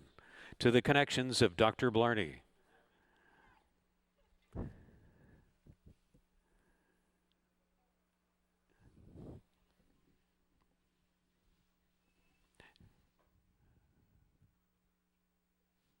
The first rolling double on the program, $5.70. The exacta 210, the trifecta 250 on race 2.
Here are the third race changes from Fort Erie. 1 Gypsy Jazz, 1 pound over. 3 Delhi, 2 pounds over. 6 No Question is a Stewart scratch. The 8 Rebel Lioness, 1 pound over. 9 Kate's Whistle has a jockey change to Keve Nichols. Keve Nichols rides 9 Kate's Whistle. The 11 Jack's Memory, Stewart scratch. The third race from Fort Erie starts a rolling pick 3 and double. Superfecta, trifecta exacta, win, place, and show opportunities. Race 3 coming up on Prince of Wales Stakes Day from Fort Erie. It's 18 minutes to post time.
Well, ladies and gentlemen, it's Prince of Wales Stakes Day 2020 at Fort Erie Racetrack, and we are pleased to welcome back to grace the proceedings and certainly add to the day. We direct your attention trackside for singer Celine Carlton. Welcome back.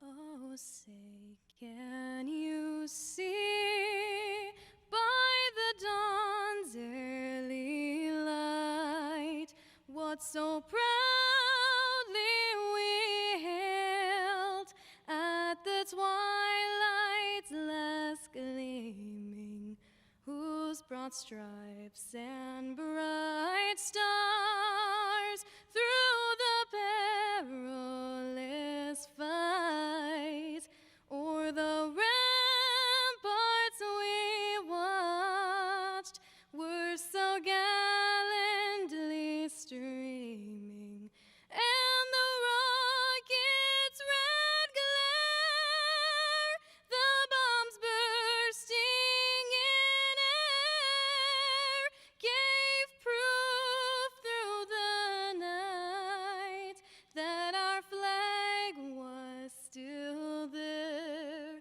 Oh, say, does that star-spangled banner yet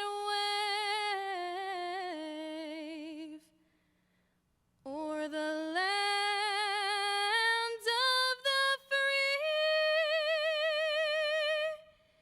and the home of the brave?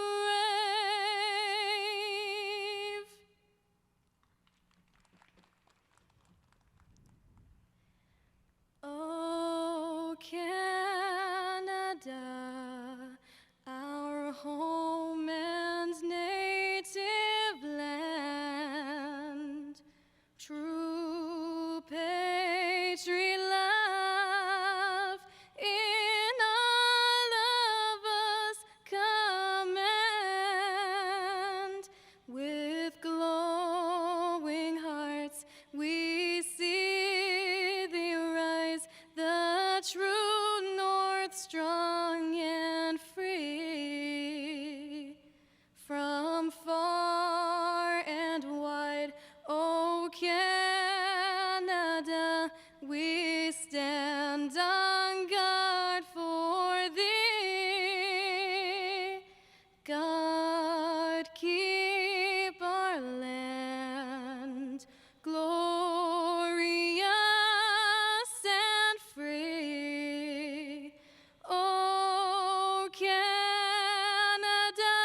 we stand on guard for thee. O Canada, we stand on guard for thee.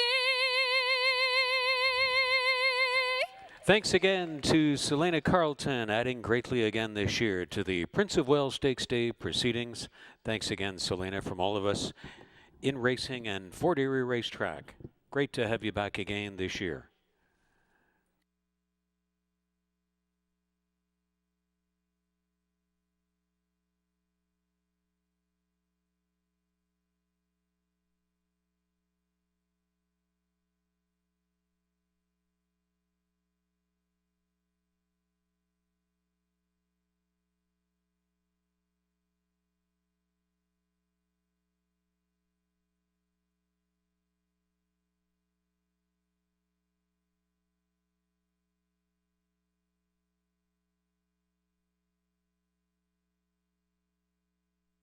Race 3 is our first turf event of the day. It's for fillies and mares going 7 furlongs. Non-winners of 2 on the year, in for the $8,000 claiming price. And I go to the number 10, It's Nice to Be Nice, who's been quite nice in her last 2. She's won her last 2 races. Thought 2 starts back at the $3,000 level. She really had to work for it and grind it out in the end to get up in time to win by a neck.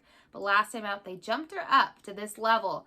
And at least the price tag, I should say. She was in for $7,000, and she poured it on late to win by 5 lengths. Now, I think the key for her, though, is going to be the pace setup. She closes from off the pace. There's really not a whole bunch of runners in here that want the lead. So hopefully there will still be an honest pace for her to run at. I think other ones to consider, though, the number 4, Benedette's Lady. She's actually beaten It's Nice to Be Nice on several occasions this year, except for last time out. She found herself on the lead late, but then kind of just didn't have enough left. And she finished 4th, beaten by 4.5. It's Nice to Be Nice won that event, and then Rebel Lioness was 2nd. I think looking at her other performances, though, and just here at Fort Erie, she's been very consistent. She's a 3-time winner. She's hit the board in 11 of 15. And with her, I think she's going to get the benefit of being forwardly placed, where if the pace isn't on enough, at least she'll be close enough to it, where others might not be able to make the late rally that they normally would. Then finally, the 7, Taylor's the Boss. This is a newcomer to Fort Erie, coming out of 3 races at Woodbine, and prior to that, this New York bred mare was in New York, racing at Aqueduct, and then more recently at Belmont Park. Kind of looking at the turf race at Woodbine in that first start in Canada, that was on July 25th, finished 4th, closed from off the pace, faced tougher competition than she'll face today. So I think she could move up. Just looking at her on the turf, she's 0 for 2 in the money. But I do think part of it has to do with class. And in her last 2 races, she's finished 3rd in both of them. I preferred the effort 2 back at the 5.5 furlong distance. She wasn't beaten by as much, and she hung around. And last time out, she kind of just didn't have enough. And she had that hard chased trip. Didn't benefit from her. But once again, she's another horse that should be closer to the pace, and that might keep her around for just a share.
Riders up for race 3.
Gypsy Jazz to lead the Race 3 post parade, owned and trained by Ron Davies, and the ride goes to Howard Newell.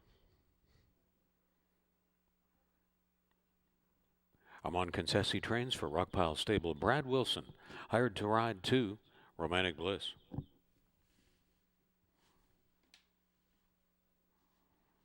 Delhi is number 3, trained by Noel Williams for Debbie Matthews.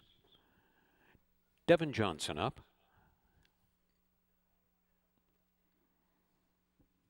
One Crawford Partners Benedette's Lady 4 for Paul Mandelfino.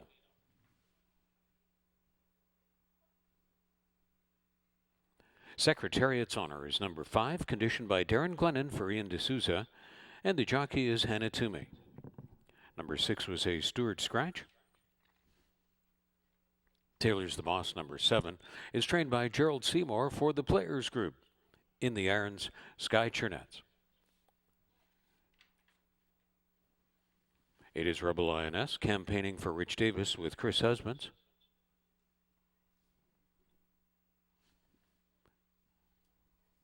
A jockey change on 9, Kate's Whistle, to Keve Nichols.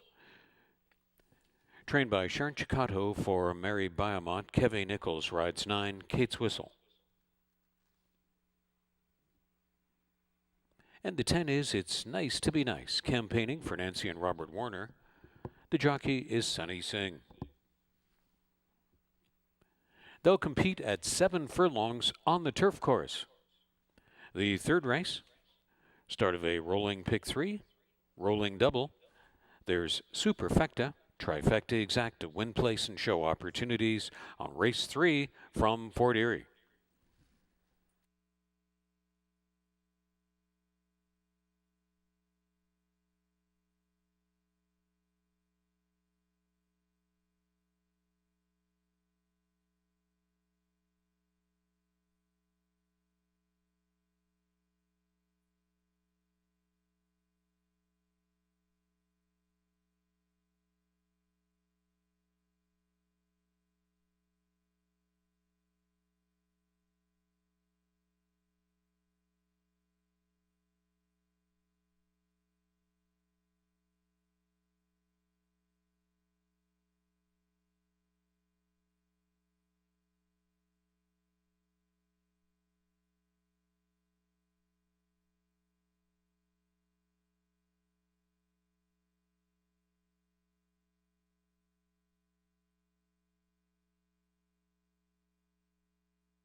Starting gate is taking position at the 7 furlong point on the turf course for race 3.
The third race field has made their way across to the turf course.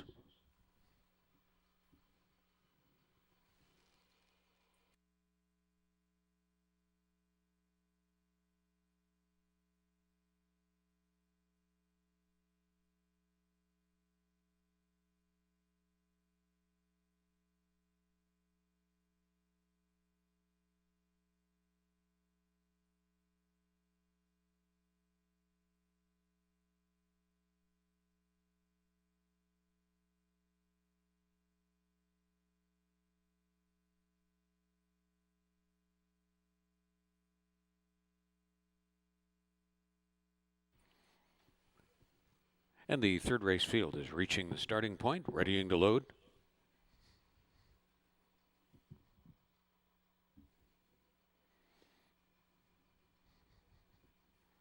Longshot Gypsy Jazz first to arrive at the gate.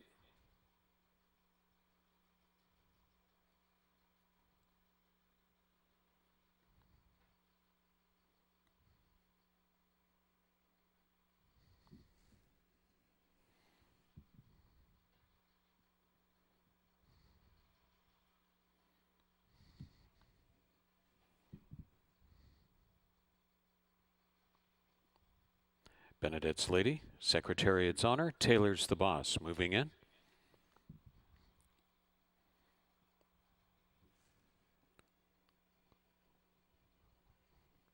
Rebel Lioness. Kate's Whistle will be a long price.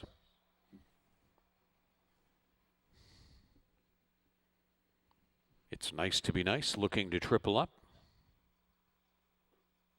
Romantic Bliss stepped in. Last to load gate 3, Delhi is in. Stand by for a start, race 3, and they're off. Romantic Bliss missed the break by about a step. Gypsy Jazz out fast along the inside. Rebel Lioness runs up. And from the extreme outside, It's Nice to Be Nice is going to be attending the pace with Benedette's Lady right there into the front 4. On the flank of Benedette's Lady around the turn was Secretariat's Honor. There's the front 5. 2 more lengths to Taylor's the Boss in 6th position. Delhi moving 7th over to the backstretch.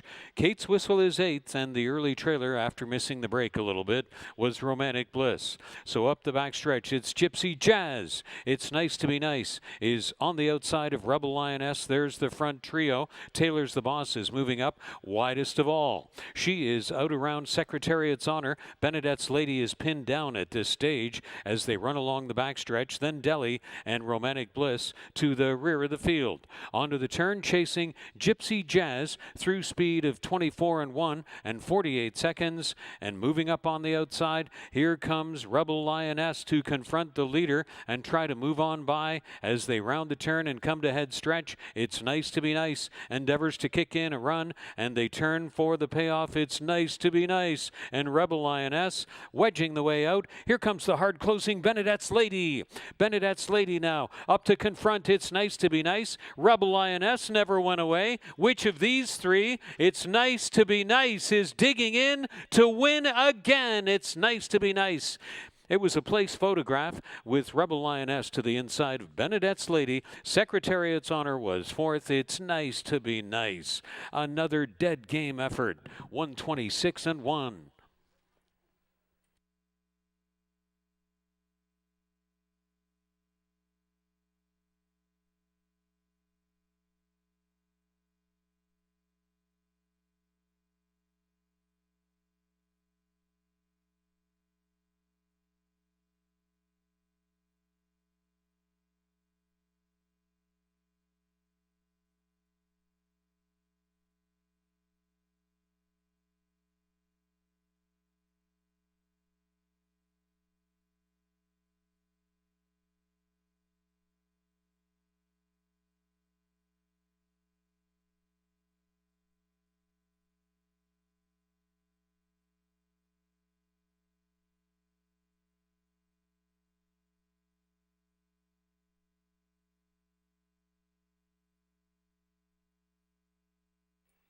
In the place photograph, number 4, Benedette's Lady, posted 2nd.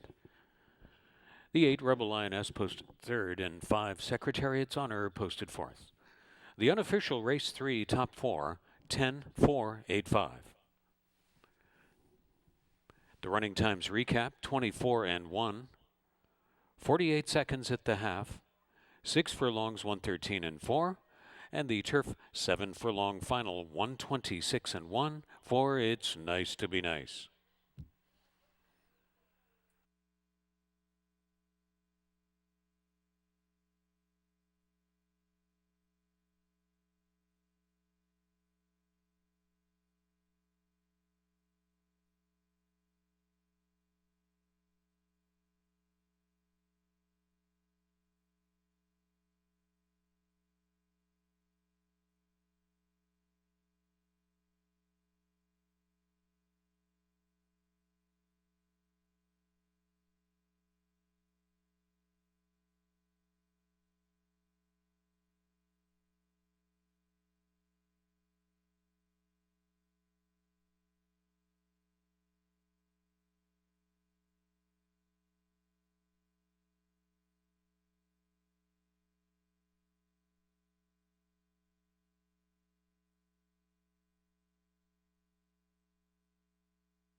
Well, she'll sweep all 3 of her September starts at Fort Erie at the 7 furlong distance on the turf course. That's It's Nice to Be Nice, the dark bay or brown 5-year-old mare by Badge of Silver. From Margie's for the Birds by Friends Lake. Bred in Ontario by Brereton C. Jones. Campaigned by Nancy and Robert Warner. The winning ride for 3 in a row on It's Nice to Be Nice by Sunny Singh. Completing the course this day, 126 and 1, It's Nice to Be Nice. 540, 330, and 270 across. Benedette's Lady, 370 and 310. Rebel Lioness, $5. The Exact at 21.30. The Trifecta, 98.60. The Dollar Superfecta, 10, 4, 8, and 5, 227.90. Rolling Double, 6.60. And the program's first, Pick 3, $10.85.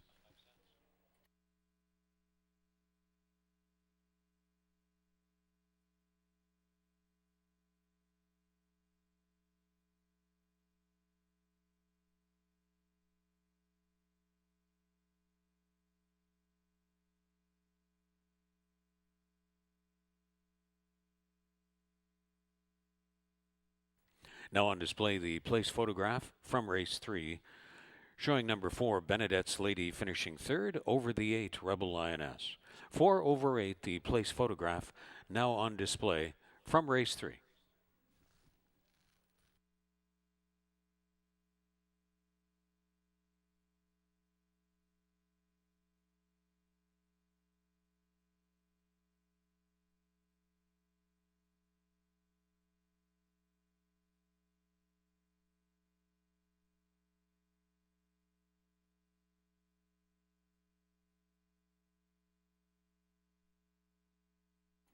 Here are the 4th race changes. 1 Maijo, 4 pounds over. 2 Sunka Walk-In Racing, 2 pounds over. 3 Doodle Dandy, 4 over. 7 Bear Cub, 3 pounds over. The 4th race, start of a rolling pick 3 and double, Superfecta, Trifecta Exacta, win place and show wagers on race 4 from Fort Erie.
Ladies and gentlemen, at this time, we draw to your attention the fact that the fourth race at Fort Erie Racetrack on this special Prince of Wales Stakes Day honors the memory of David Peaks.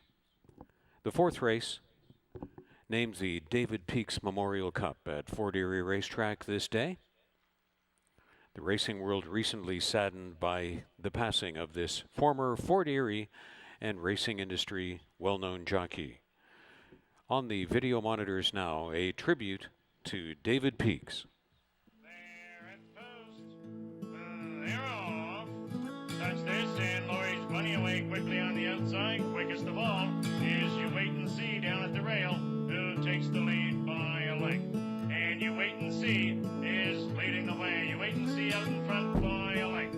Down at the rail is Bright Spring, but it is You Wait and See who's going to win. You Wait and See wins it by 4. Running time was 1:05 and 4/5. Number 2, You Wait and See, winner of the 7th race, Chestnut Billy, 3 years old, by Margie's Wildcat from the Y. The breeder was Hal Stoughton Jr., now owned by Tom Gojak, and Donna Francis, trained by Nick Gonzalez. And David Peaks is the winning rider.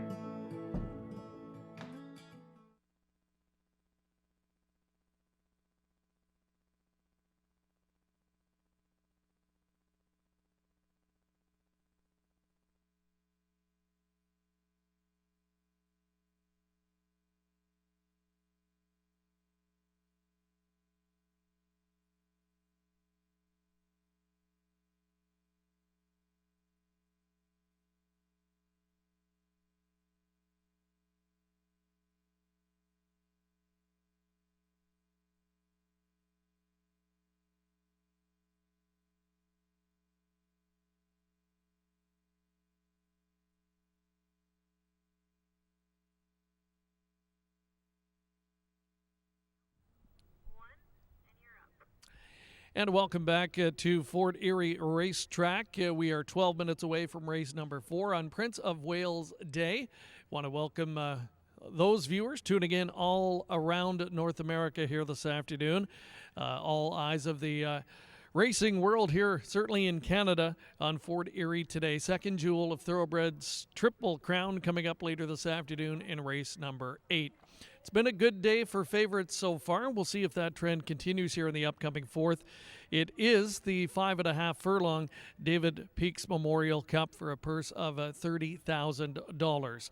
And my Joe, the number 1 in the field, even money, and expected to go off as the favorite here, looking to continue the favorite parade that we've seen so far on the program. And for her thoughts on the upcoming 4th race, once again, let's join Ashley Mayo. Race 4 is the David Peaks Memorial Cup. This is for maidens going 5.5 furlongs on the dirt. And to be eligible, you had to make 2 starts at Fort Erie in the 2020 meet for a claiming price. This race is in honor of David Peaks, who rode here over the years at Fort Erie as well as at Woodbine. He was such a positive person, always trying to make people smile and laugh, and he had a big heart, so we wanted to honor him. Unfortunately, we lost him not too long ago to an illness. So sending our warmest thoughts and wishes to his family, and hopefully a little bit of David Peaks will be with us today in spirit. Looking at the field, I do go to the number 1, Miho, as the top pick. Now, looking at those 2 dirt starts here at Fort Erie, the first time was going 1 mile and 70 yards, finishing 3rd, beaten by 3 lengths, and was part of the early pace scenario. Then last time out, making the first start for trainer Nick Maloney Jr., they cut this one back to 6.5 furlongs and finished 2nd, but was well beaten, almost by 10 lengths in the end, by Gold Venture, who was simply the best in there, and this one was just 2nd best. So I think today, Miho looks like to be the best horse on paper. Now, the 7 Bear Cub last time out clearly had some problems, was out of distance and kind of walked off the track after that race. But prior to that, had 2 starts here at Fort Erie, both 2nd place finishes at the 5 furlong distance, and then more recently at the 6 furlong distance. And I thought, for me, the 5 furlong performance stood out more because this one had early foot and was kind of pressing the pace throughout and just missed by a head behind Stone King. And then the next time out, this one tried to rally from off the pace. So versatile enough. I do expect Bear Cub to be pretty close to the pace in the end. Then finally, I'll look to his stablemate, the number 6, Up and Adam, who's run some pretty nice turf races here. You see 3 on the board finishes, all at the 5 furlong distance on the grass here at Fort Erie. Now, on the 2 dirt starts, I do think he had some excuses. You see, one was against Maiden Special Weight Company. He finished 5th. He was a little wide. Thor's Thunder, a respectable horse that won. Red Mercury, we'll see later on in the Prince of Wales Stakes. And then Head Kitten, good field overall. And I think last time out, though, something went awry. He was kind of slow out of the gate off the get-go and just never showed anything from there. And it was really kind of impossible for him to recover. So I'm excited to see him again against this group on the dirt, and I'll use him underneath on my tickets.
And welcome back to Fort Erie. We're now 5 minutes away from this upcoming fourth race, continuing to hold in the position of heavy favorite is Mijo, the number 1, with Helen Vanek on board.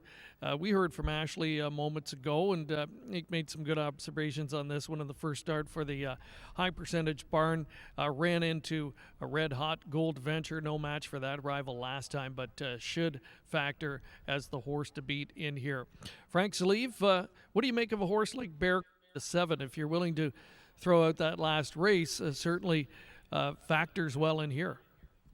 I agree, Greg, and I remember that race, which was back on September 15th, and this horse walked off under its own power. And I think for a trainer of the stature of Kevin Buttigieg to have this one back in for Prince of Wales Stakes Day 14 days later, they would have figured out what went wrong on that occasion. And actually, as it turns out, the one you just talked about, number 1 Maiho and number 7 Bear Cub, that gives Colebrook Farms 2 viable starters in this race. So, Greg, it will be very interesting to see how it plays out here in the start of this Pick 3 and rolling double in the David Peaks Memorial. So we focused a lot on the 1 and the 7 in here, Frank. If you were going to go outside of those two, who else could step up here and surprise? Number 4, JMR Silent Lake, was willing to mix it up and battle long and hard last time. Throughout the year, Pierre Mailhot has no hesitation to put one in position when he thinks he's got a competitive horse, and I fully expect JMR Silent Lake to be a pace factor. Good look at them heading out to the racetrack for race number 4. It is the David Peaks Memorial Cup, 5.5 furlongs the distance. Frank has your post parade coming up next.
Miho number 1 on post parade, trained by Nick Mullaney Jr. for Colebrook Farms, and the rider is Helen Vanek. Sunkawakan number 2, conditioned by Des Maynard for Gordon Colborne, and in the irons, Devin Johnson. Doodle Dandy number 3, racing for Lindsay and Joseph Hode, Jeffrey Alderson aboard.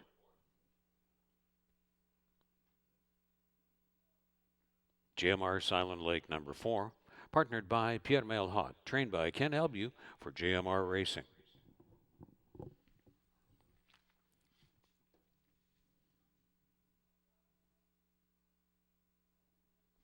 What's One More number 5, parading on the track, trained by Michael Bennett for Candice Sirianni. The rider is Chris Husbands.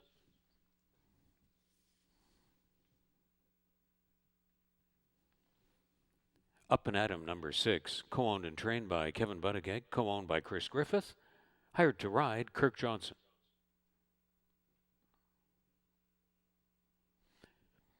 Seven Bear Cub completes the field, trained by Kevin Buttigieg for Colebrook Farms.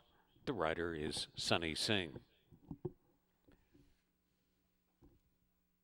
They'll sprint 5.5 furlongs on the main track. The 4th race on Prince of Wales Stakes Day 2020 to the honor of David Peaks and the David Peaks Memorial Cup.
Starting gate has taken position at the 5.5 furlong point, and the riders now under instruction to take their horses to the gate for race 4.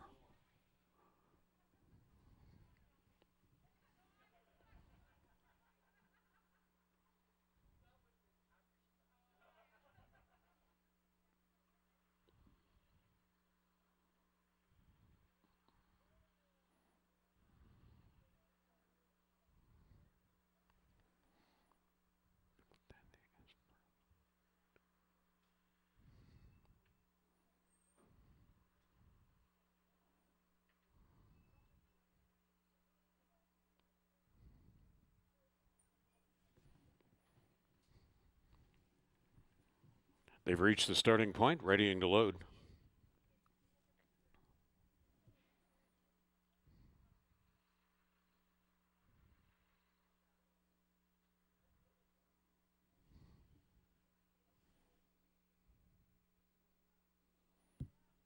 Long shot Sunka Walkin first in.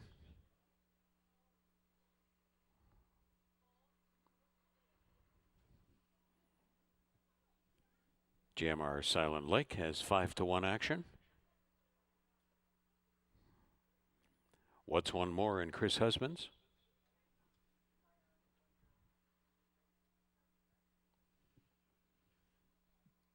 Up and Atom offered at 6-1. Bear Cub among the favorites.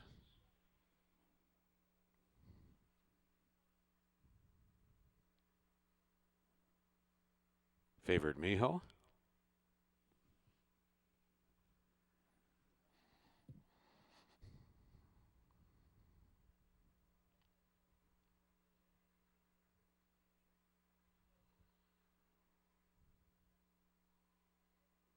Doodle Dandy to complete the line.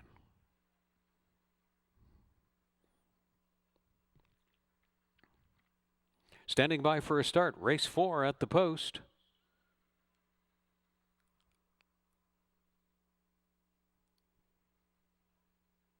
They're off in the David Peaks Memorial. From the outside, Bear Cub. JMR Silent Lake is part of the early speed. Right down along the inside for Miho. Sunkawakan runs up there, and so does What's One More. 5 across. They proceed along the backstretch. Just behind that wall is Up and Atom, and the early trailer will be Doodle Dandy. As Helen Vanek seizes the post one draw luck with Miho to lead it into the turn, chased by Sunkawakan, JMR Silent Lake, and Bear Cub to the extreme outside. It's Miho. Emerging with a length lead, Sunkawakan still chases. Bear Cub has been widest, but has never gone away, and JMR Silent Lake is up in the front 4. Up and Atom now coming on to be in 5th. Then it's What's One More and Doodle Dandy to the top of the stretch, Miho and Bear Cub. The two in the red caps for Colebrook Farms lead it in the David Peaks Memorial in the stretch after speed of 23 and 46 and 4. Miho is going all the way in the David Peaks Memorial as Helen Vanek sends this one to complete the mission. Bear Cub a great pursuing second. Closing up for third was Up and Atom. Sunkawakan was 4th best. Miho to win the David Peaks Memorial to run the 5.5 furlongs in 105 and 3.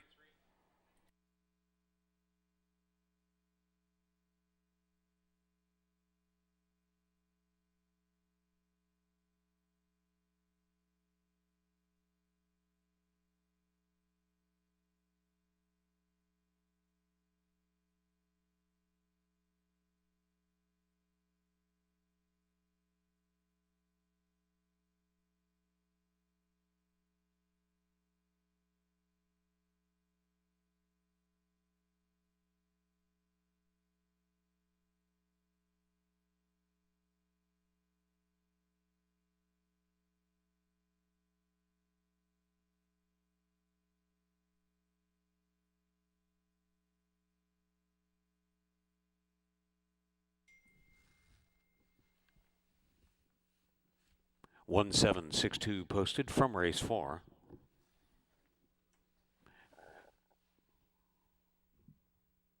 The recap is 23 seconds. Half a mile, 46 and 4.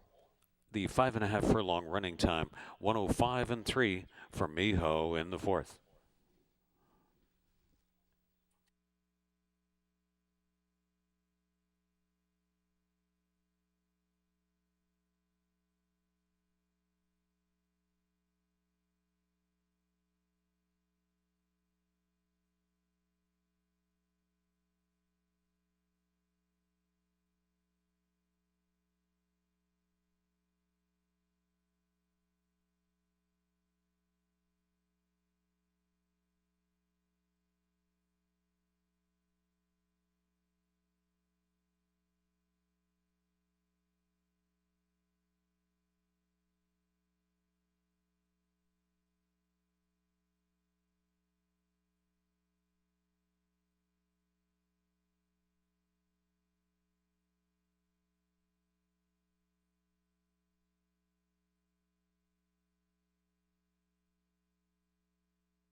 Making the way to the special Fort Erie Infield Winner's Circle champions.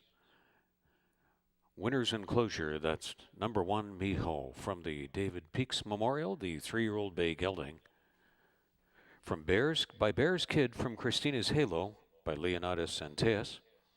Bred in Ontario by Big Star Stable, trained by Nick Mullaney Jr. for Colebrook Farms, the winning ride to Helen Vanek. First career win is in the David Peaks Memorial for the $30,000 purse. And the Winner's Circle presentation to members of the David Peaks family. From the David Peaks Memorial Cup at Fort Erie Racetrack on Prince of Wales Stakes Day 2020.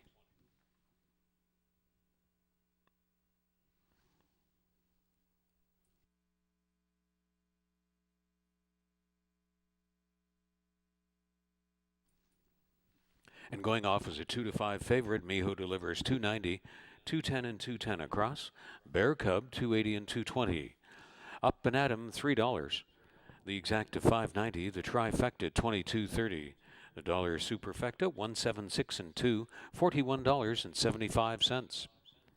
Rolling Daily Double 980. The Pick 3 ended on the 4th race, $6 and a nickel.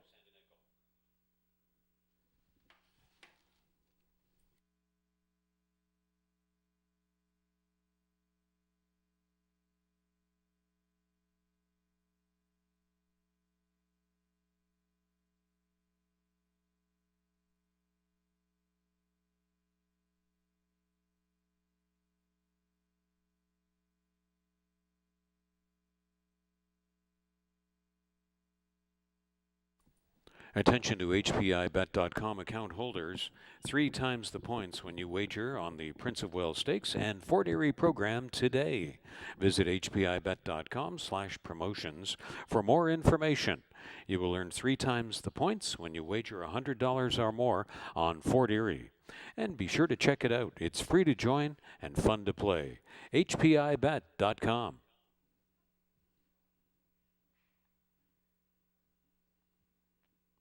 No changes in the 5th race. Race 5, start of this program's 20-cent Pick 5 wager.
Race 5 coming up next as we move into the back half of the Prince of Wales Day program here at Fort Erie. Again, great to have you joining us today.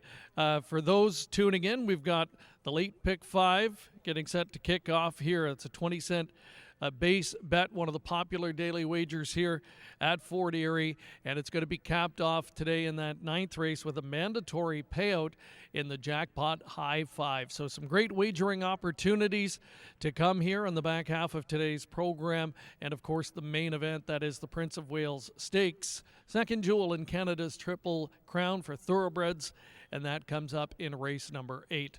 But race number 5, as mentioned, on deck at 6.5 furlongs the distance here for claimers in this contest. Honduras trying to keep the string of winning favorites alive here, 6-5, and a unanimous top selection of all of us here in this upcoming contest. For more on her thoughts on race number 5, once again, here's Ashley. Race 5 starts the pick 5 sequence. $3,000 claimers going 6.5 furlongs over the main track. The number 1 Honduras enters this race fresh off a trip to the winner's circle, but that race was on the turf. I think the trip that he got from Kurt Johnson was perfect. Just was very patiently ridden into second place early on, and then made his move late to win by 3/4 a length. But looking at his lone dirt start, I don't want to take anything away from him. I think he'll be fine on the dirt. Finished third, beaten by 2 3/4 lengths. He was behind Midnight Snack Attack, who not only won that race, but came back to win next time out. And this year especially has been a bit strong horse here at Fort Erie, but prior to that, very strong as well. So I think he'll be fine. If you look at his other dirt races, he was in the Kentucky circuit, and he performed quite well last spring and early summer at Churchill and Ellis Park. So dirt's no problem. He's coming into this race with some confidence off a win, so I'll use him on the top spot. Do also like the number 4, Ben Waiting. Now, I know he's coming out of a softer spot. It was $3,000 non-winners of 1 on the year. Now, this is a non-winners of 1 on the year or non-winners of 4 lifetime. But I think looking at that performance, he was second, beaten by a length and 3/4. He was forwardly placed, a little bit more so than usual. And I think that gave him his best shot to win, and he ran very respectably. So we'll see what Michelle Rainford does with him in this spot. They seemed to click very well last time out, and I thought the price would be right on him. And another horse I'd liked at a price is the 5 Bronze Age, who started this year picking up minor checks in just about every start, and his form has kind of trailered off. You can see starting with the Bob Summers Memorial Cup, a disappointing finish there. And then his last 2, he's just faced tougher than this group. So I think now dropping to a low tag, the lowest tag of his career, $3,000, and getting blinkers on, we might see a change from him and enough to get him on the board.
Your attention, here is a late scratch from race 5. Number 3, Uncle Lou, is a late veterinarian and steward's scratch from race 5.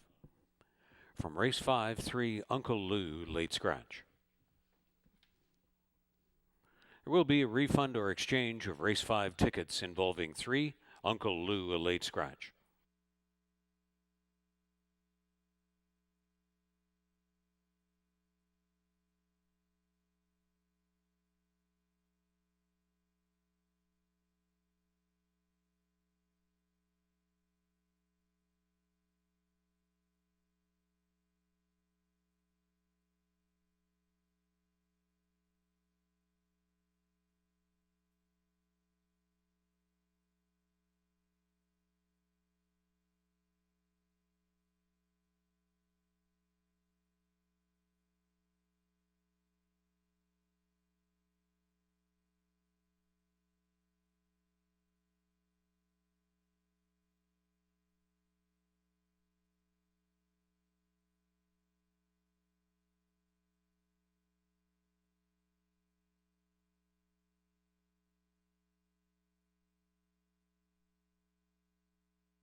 just moments away from today's 5th race at Fort Erie.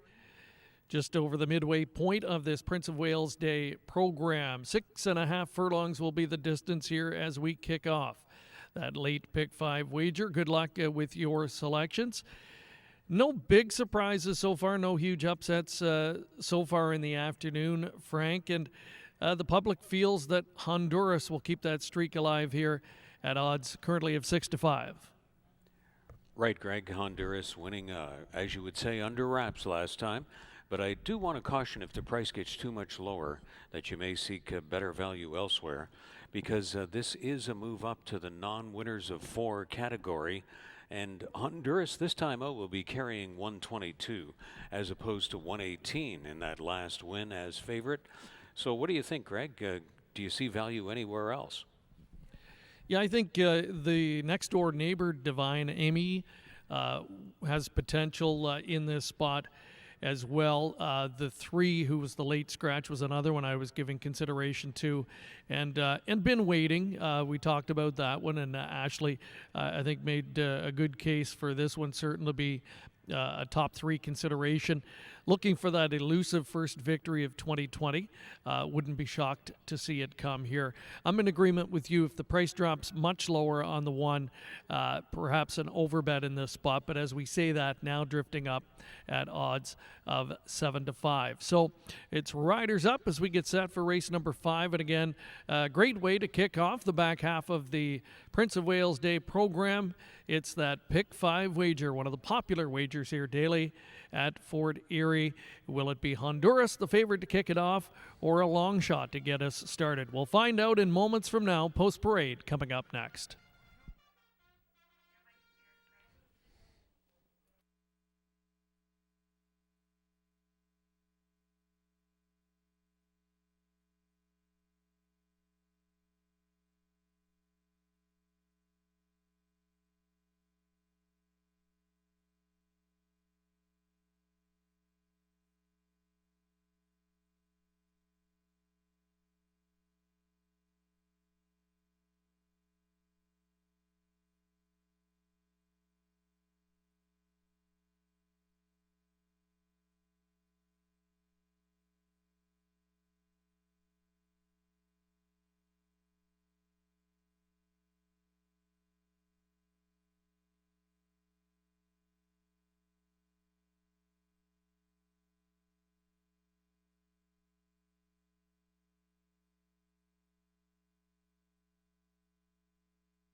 Honduras to lead out the race 5 post parade in Fort Erie. Trained by Mark Fournier for Craig Spada and David Howard. Hired to ride, Kirk Johnson. Divine Amy, number 2, conditioned by Darrell Ezra for Crazy 8 Stables. Aboard is Nikki Alderson. Number 3 was a late Stewards and Vet Scratch. Been waiting for, conditioned by Armand Concessi for Rockpile Stable. The rider is Michelle Rainford.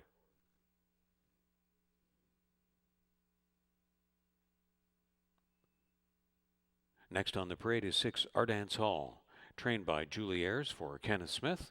In the irons, Juan Crawford. Leo the Rabbit, number 7, racing for Willie and Enzarmata with Keve Nichols.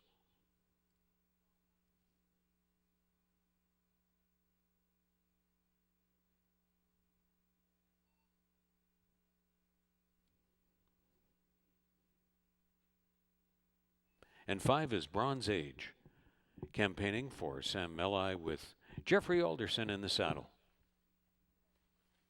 The claiming field to run 6.5 furlongs on the main track in the start of the 20-cent pick 5. 20-cent pick 5, races 5 through 9, starts here on the 5th.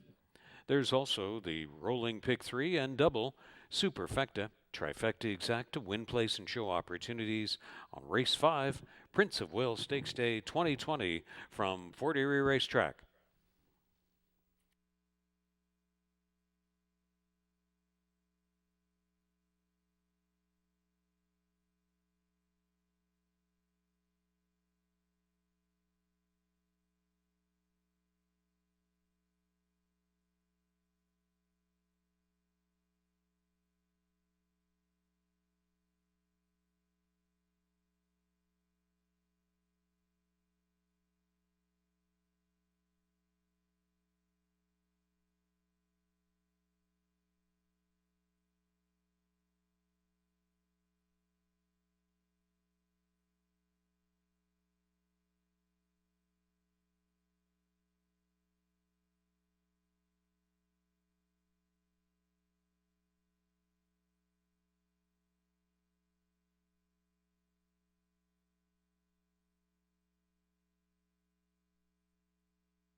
Riders now requested to take their horses back into the chute to the 6.5 furlong starting point for race 5.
They've reached the gate.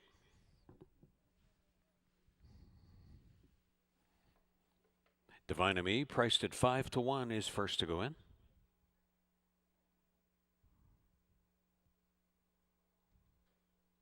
Three to 1, Respect on Bean waiting. Bronze Age, 7 to 2 the price. 9 to 1 on Leo the Rabbit.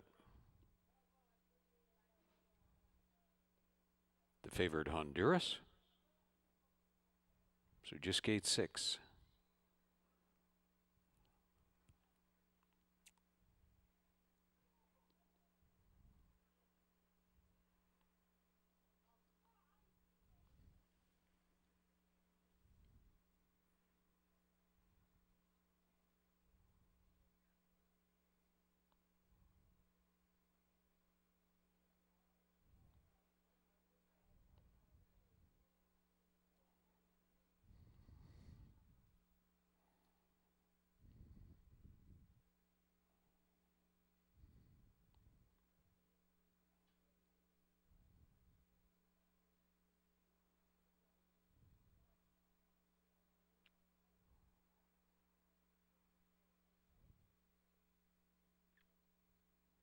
Ardance Hall going up.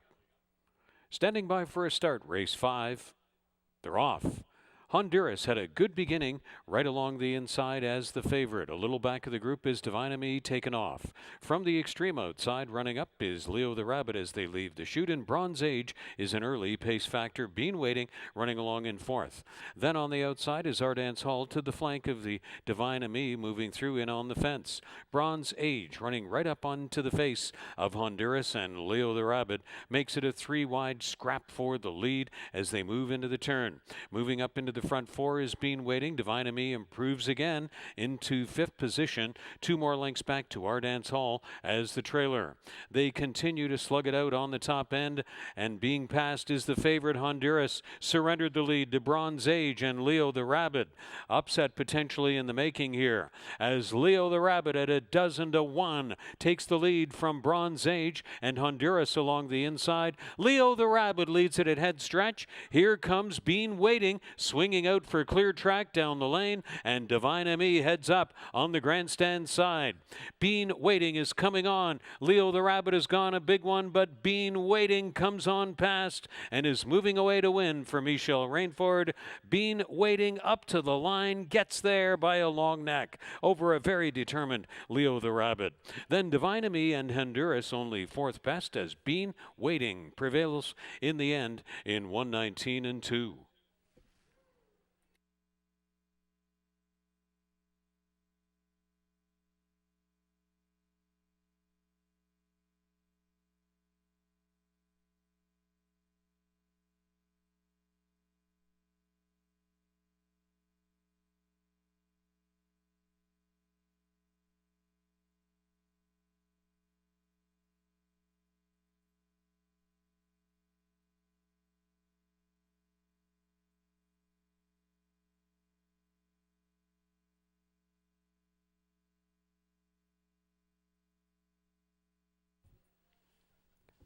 Four 4-7-2-1 posted from race 5, 4-7-2-1. With the race times recap, 23-1, 46-3. 6 furlongs in 112-1, and the 6.5 furlong running time of race 5, 119-2. Bean Waiting when posted official.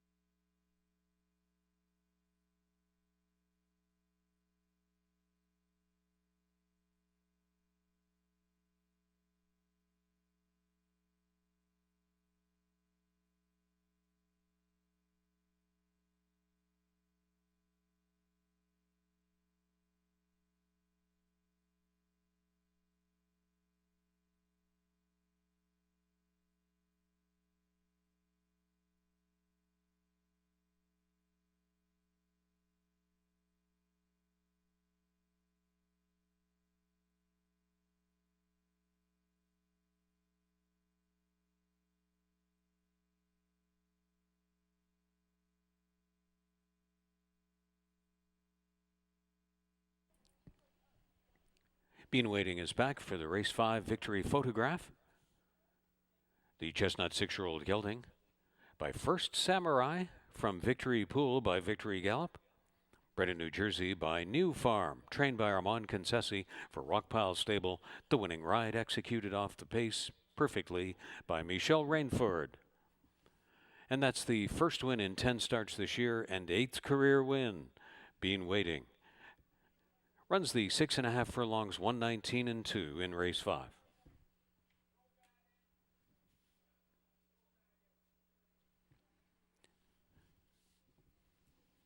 $680, $350, and $250 on Bean Waiting. Leo the Rabbit, $9 and $390. Divine Me, $380. The exacta, $59.50. The trifecta, $204.70. The dollar superfecta, 4-7-2-1, $303.40. There was a consolation double because of the late scratch of 3 Uncle Lou. That consolation double of 1 and 3, $2.30. The regular rolling double, $10.60. Pick 3 ended on race 5, $21.10, and the early $1 pick 4, $31.70.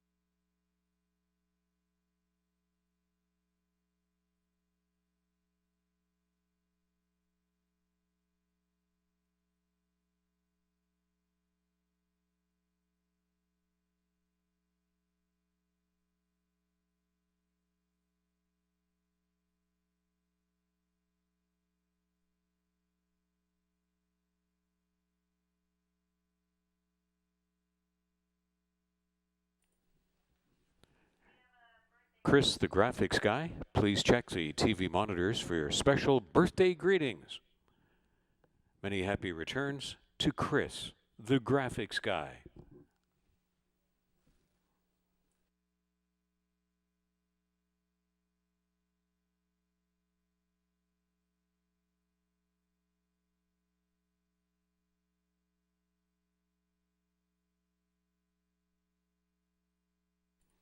In the sixth race, 3 eyes forward races 1 pound over.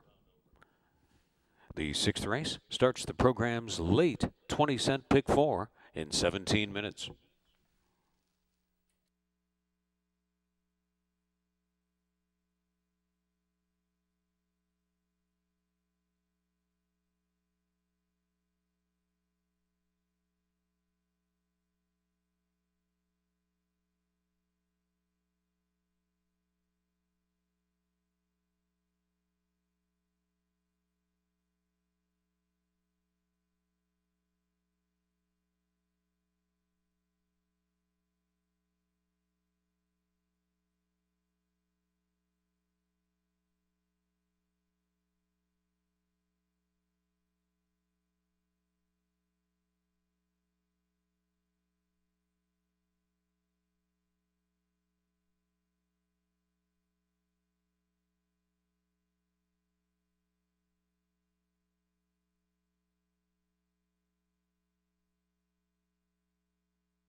And we are back into the paddock area here at Fort Erie Racetrack. It's Prince of Wales afternoon. We can tell you the sky's clearing overhead. It's been threatening rain all afternoon long, but holding off and looking more promising. Temperature, in fact, appears to be on the rise. So it's ending up being a very nice day here at the Border Oval, and we're, of course, looking forward to the main event in race number 8. But before that, we've got some business to take care of here in race number 6. It's the start of the late pick 4 wager. Another 20-cent base bet for you to have a look at here. A 5-furlong contest coming up. And a good betting board here. No real prohibitive favorite. Eyes forward, getting some early tote support at 2-1. The one I like is the number 4 in the field, and that's Strolling Posse, looking to make it 3 consecutive wins, and I think has an opportunity to do so here today after a hard-fought victory last time out. But 9-5 right now on the 3, who continues to take plenty of support. Let's find out more in this upcoming 6th, the opening leg again of that late pick 4 wager. Once again, here's Ashley. Race 6 is a claiming event for non-winners of 3 lifetime. We're going to stay on the dirt. The morning line favorite is number 3, Eyes Forward, and rightfully so.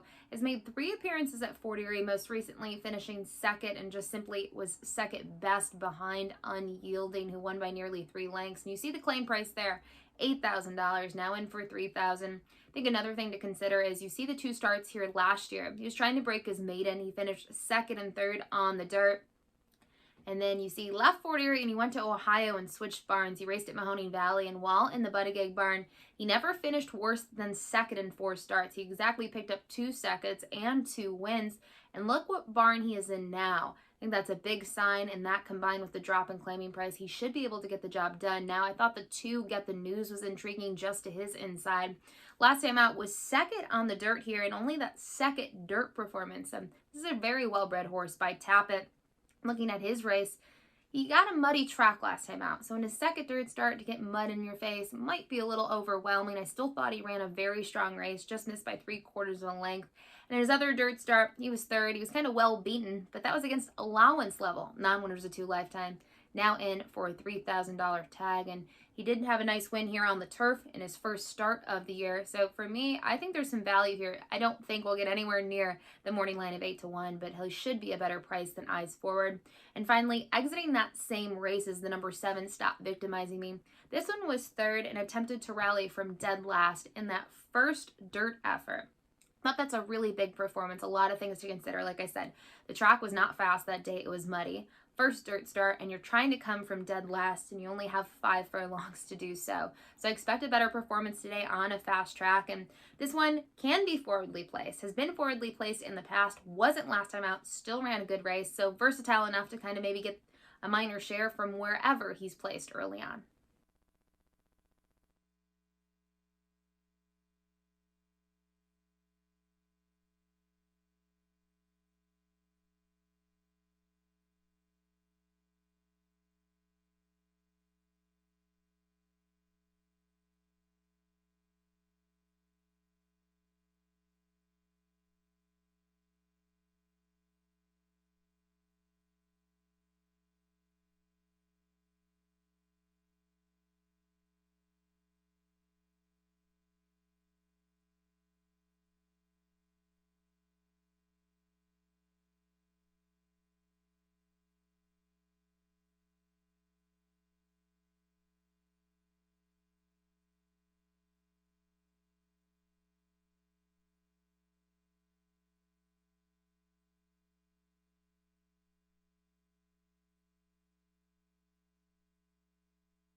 Sixth race starters making their way to the walking ring.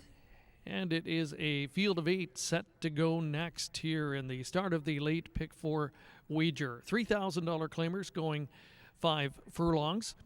Drifting down to even money now, number 3, Eyes Forward, off that runner-up finish last time out.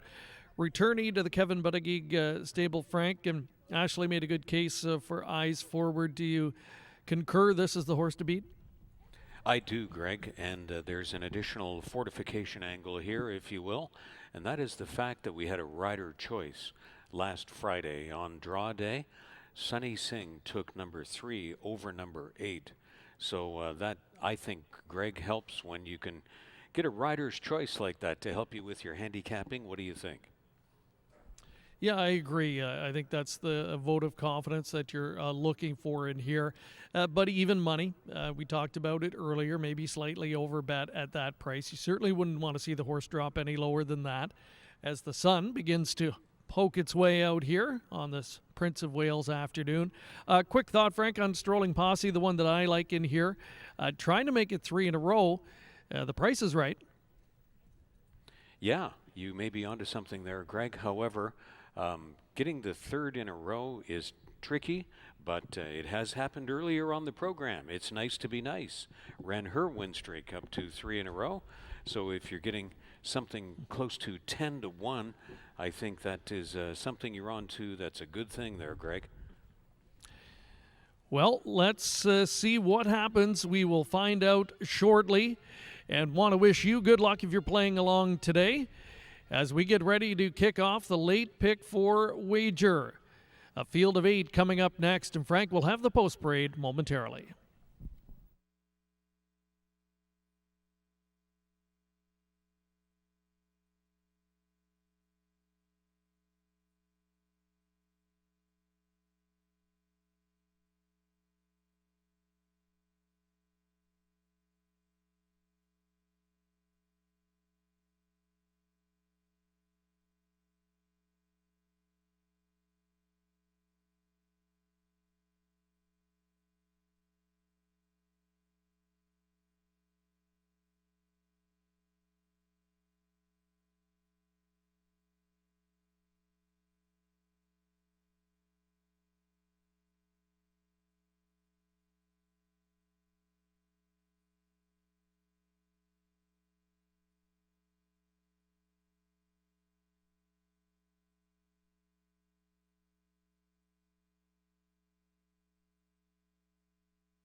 Here's the field, led by Hardy Candy, number 1, trained by Darrell Ezra for Karina Shock, and in the irons, Juan Crawford.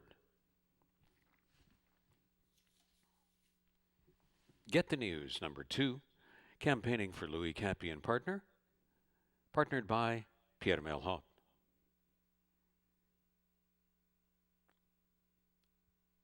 Sunny Singh has the mount on 3, Eyes Forward for Kevin Buttigieg and Colebrook Farms. Daniel Wills training for Gene Ryan. Kirk Johnson hired to ride number 4, Strolling Posse.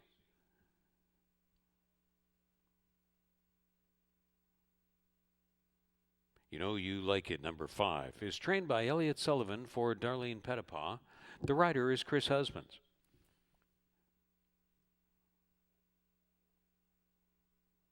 Six is the Kippy Train, trained by Philip Hall for James Callahoo. Aboard is Kevin Nichols.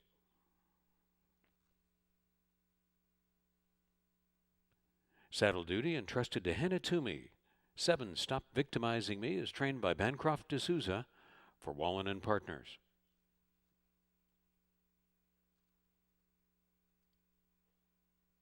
Tony Adamo trains for Bermuda Blue Farm and Partners, and Mark Lee Buchanan is in the saddle of number 8, Pool Plow. The claiming field at 5 furlongs on the main track, start of the late 20-cent pick 4 on Prince of Wales Stakes Day from Fort Erie Racetrack.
Starting gates in position for race 6, and the horses are called to the gate.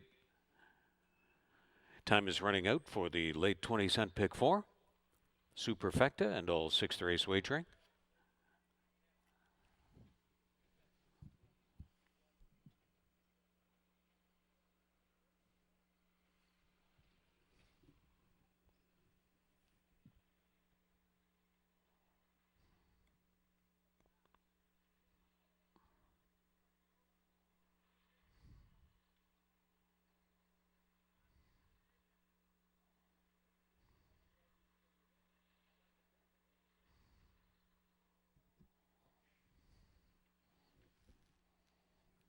Sixth race field has reached the gate, and they're ready to step in.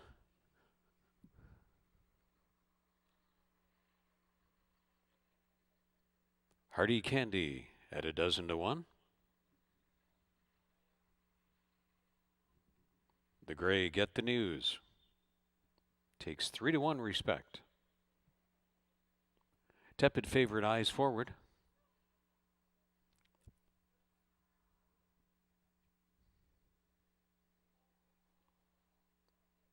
Strolling Posse and Kirk Johnson. You know you like it.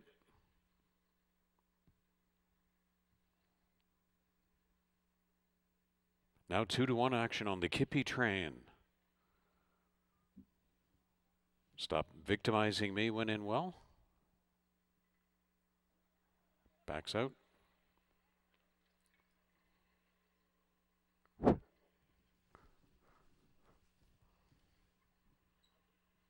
So just 1 to go now. That's Pool Plow completing the line.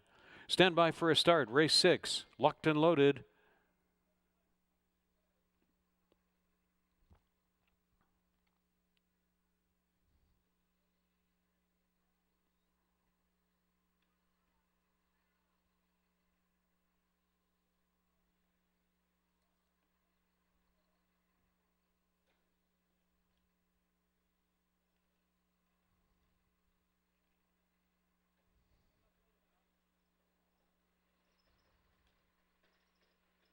They're off. Step slowly away was Get the News. The other 7 have gone alertly. The Kippy Train Wants the Front. You Know You Like It is away second. Stop Victimizing Me and Pool Playa are running out wide. Eyes Forward came away into the front 5. Sixth on the inside is Hardy Candy, then a recovering Get the News. Strolling Posse is back of the group. The Kippy Train on the outside of You Know You Like It, and these two are off alone by 3-4 lengths with Pool Playa coming on for third. Stop Victimizing Me is fourth on the turn, and Get the News is fifth. Moving third from last, Hardy Candy, then Strolling Posse as one beaten, and the trailer is Eyes Forward at head stretch as they turn for the money, 22-3, and it's the Kippy Train that has been going like a freight train. The Kippy Train has overpowered this field, and the Kippy Train went off as a good thing, pounded down to 3-5, and drew off. Get the News up for second. Pool Playa was third. Strolling Posse did salvage fourth. Stop Victimizing Me was fifth. The Kippy Train in an absolute romp, 57-4.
"6284" is posted from the sixth race. 6284.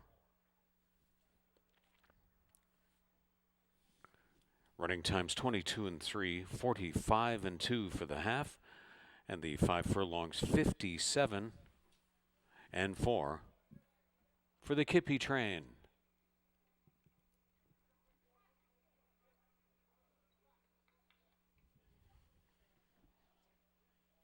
The 3-year-old Bay Gelding is back by Lent from Moot the Queen by Strong Hope. Bred in British Columbia by James Barry Dowd. Trained by Philip Hall for James Callahoo. Keve Nichols gets a winning ride.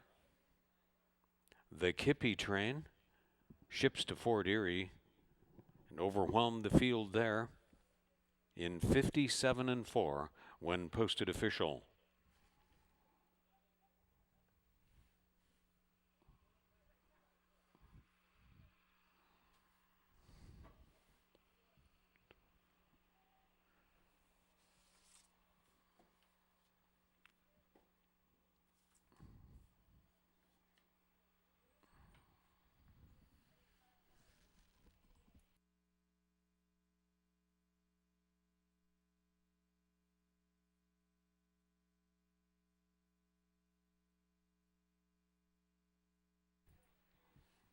Office 3-5 favorite, 340, 250, and 240 on the Kippy Train.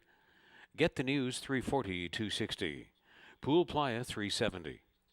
The Exact at 1220, the Trifecta 69.50, the Dollar Superfecta 628 and 4, $368.75. Rolling Daily Double 1810, and the Pick 3 ended on the sixth race, $15.60.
For their involvement and sponsorship of Prince of Wales Stakes Day 2020 at Fort Erie Racetrack, we'd like to again thank Sicard RV.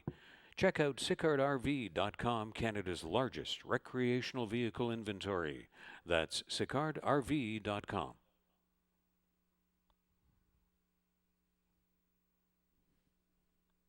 Here are the 7th race changes. 2, Dr. Robert. Make the jockey Melanie Pinto. Melanie Pinto to ride 2, Dr. Robert in the 7th. Number 3, Thor's Thunder, 4 pounds over. 5, Ibaracum, 1 pound over. 10, Baddest Blues, races 2 pounds over. 11 does not go. The 7th race started this program's last 20-cent pick 3. 18 minutes to post time.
We are just one race removed from today's main event, the 2020 Prince of Wales Stakes, as we welcome you back to Fort Erie Racetrack. It's the 7th race coming up next, and it will start our final Pick 3 wager of the afternoon. And we are back on the turf here, 1 mile contest, claiming event in for claiming prices of $4,500 down to $4,000. Thor's Thunder, number 3, plummets in class here today and is certainly a consideration, but it's even money on Kilkenny prospect, the number 4, who in the last 2 tries has moved here to Fort Erie on the turf, a win and a close runner-up finish to show, and was a resounding 5 1/4 length win last time out at a comparable level of competition.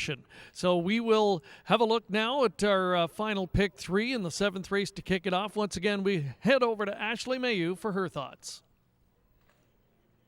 Race 7's a 1 mile turf event, 4 non-winners, a 2 lifetime. Now, there are a pair of stablemates in here that stood out to me, the 3 Thor's Thunder and the 4 Kilkenny Prospect. They're both very different. Kilkenny Prospect just broke the maiden going 7 ace on the grass here. And Thor's Thunder has been tackling allowance level, non-winners, a 2 lifetime in his last few races, but on the dirt. And I did go to Thor's Thunder based on class relief. I think he's going to get on the turf, and in his only local turf performance here at Fort Erie, he finished 3rd. It was his first on the board finish on the grass. He was beaten by 4.5, and they went 7 ace that day, but it was maiden special weight company. Kind of looking at the top 2 in there, you see Easy Weekend came back to win next time out and break his maiden. And I think the other thing to consider is there's not a lot of pace on paper, at least in this race. And I wonder if Thor's Thunder on the class relief, if he goes back to his old habits of making the lead, can he get to the front, shake clear, and get things to go his way? I think that's a huge possibility, so I'm going to use him on top. Now, the 4 Kilkenny Prospect should get a nice stalking trip. We've seen that in his last 2 starts. 2 back, that was against Maiden Special Weight Company on the turf, and last time out, he was in for the 62.50 tag and got the job done by 5 1/4. Yes, he is facing winners for the first time, but I think he's going to love the mile distance, and he should get a good trip from Chris Husbands. And finally, the number 6, Giant Balls of Fire. You want to talk about a trip? This guy's a trip to watch. I mean, he's going to be far back, most likely early on, and try to rally from the back of the pack. You know, when he first came here to Fort Erie and made his first start, I liked him because I thought the $16,000 race at Tampa was going to be tough. He didn't break well. First start at Fort Erie, they only took him 5 ace on the grass. He broke kind of slow, or at least not very sharp. He was far back early on, and he finished very strong. He just missed by half a length. Next time out, he did something similar. He was rallying late, he missed by a neck, but he finally broke his maiden 2 starts back, and I think last time out, something went amiss. He did not fire. Kind of wasn't expecting that sort of performance from him. I thought he'd show more, but I like it already that he's coming back off a short rest. Raced on the 21st, it's the 29th, so only 8 days rest. For the barn to do that, I have confidence that they feel like he's totally up to par. And I love that he's going back to a long distance race. I think he needs a mile. He at least needs 7 ace. 5 ace is too short for him. So look out for him flying in the stretch.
A little over 4 minutes left to make your final Pick 3 wagers this afternoon at Fort Erie. It is Prince of Wales Day.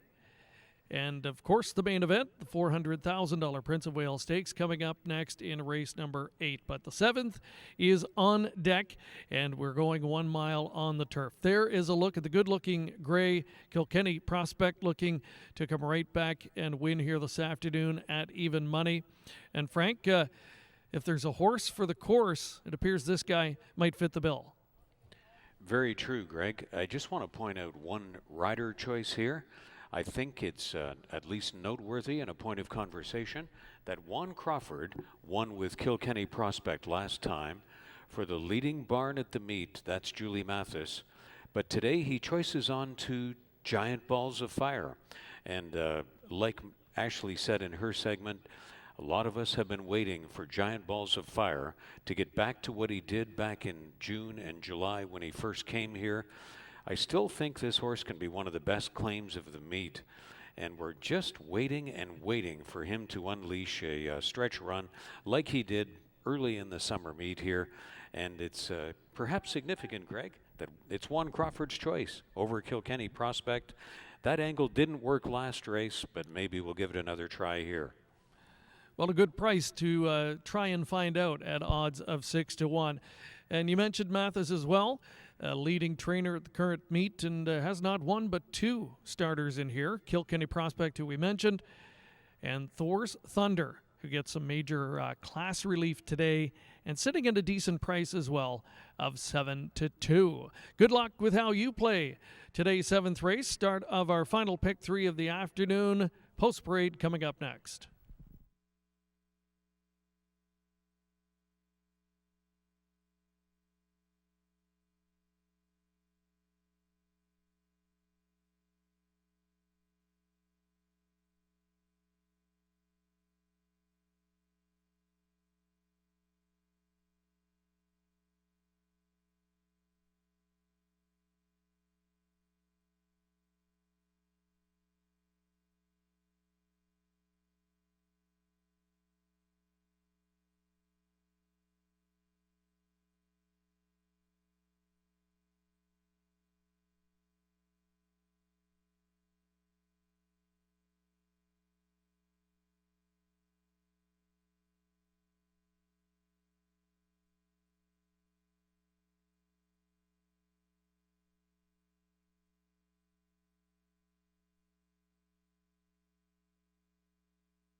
Viking Morning is on the track for the 7th race.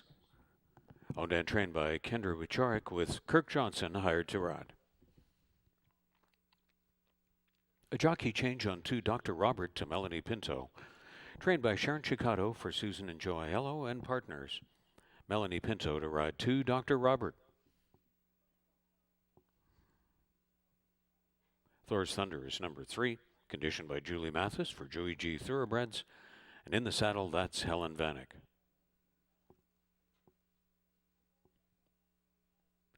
Chris Husbands picks up the ride on 4 Kilkenny Prospect. Campaigning for Dave and Julie Mathis. Ibaracum is number 5, racing for Rich Davis with Sunny Singh aboard.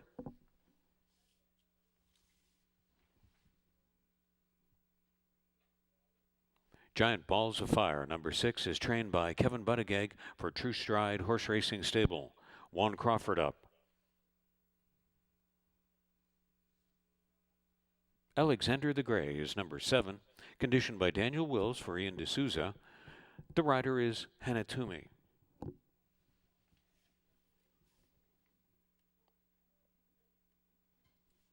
Keep Going, number 8.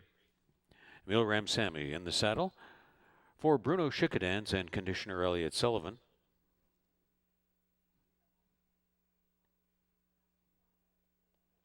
Harmony Hall is number 9, racing for Enzo and Willie Armada with Kevin Nichols.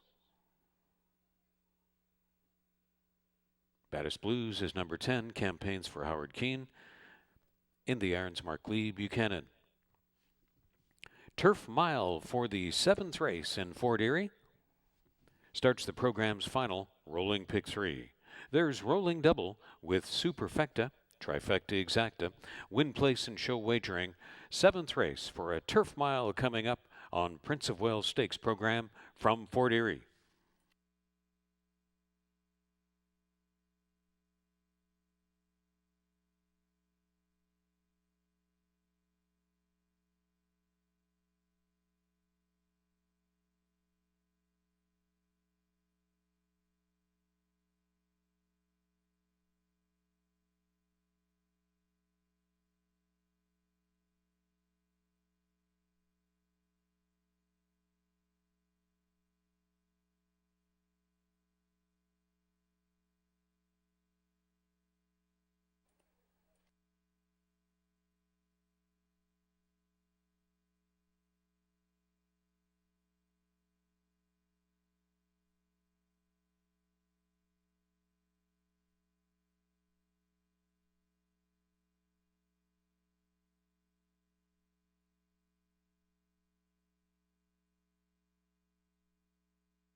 The horses and the starting gate have made their way onto the turf course for race 7.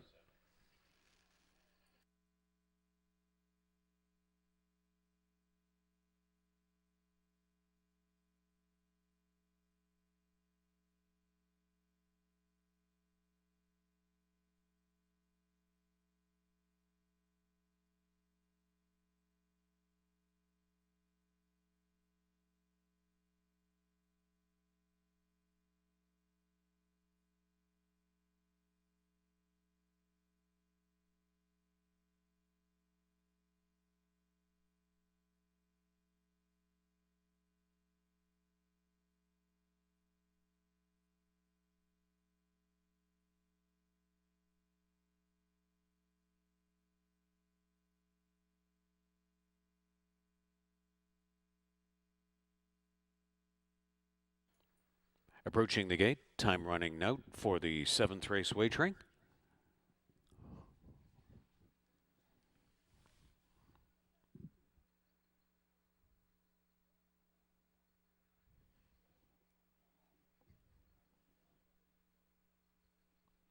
$14-1 offering of Viking Morning is first into the gate.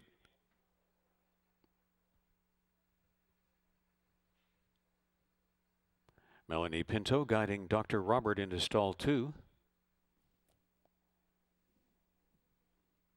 Thor's Thunder steps in with 7-2 action. Favored Kilkenny Prospect, 4-5 at the moment of loading.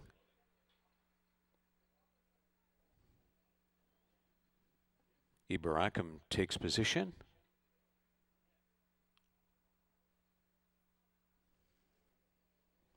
Giant Balls of Fire and Juan Crawford.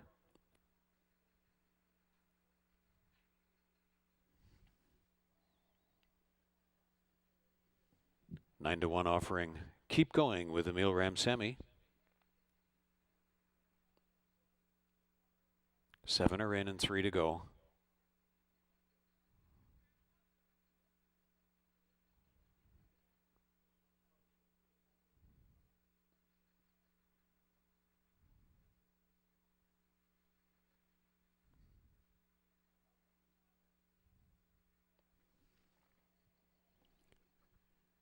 Long shot Harmony Hall. Baddest Blues.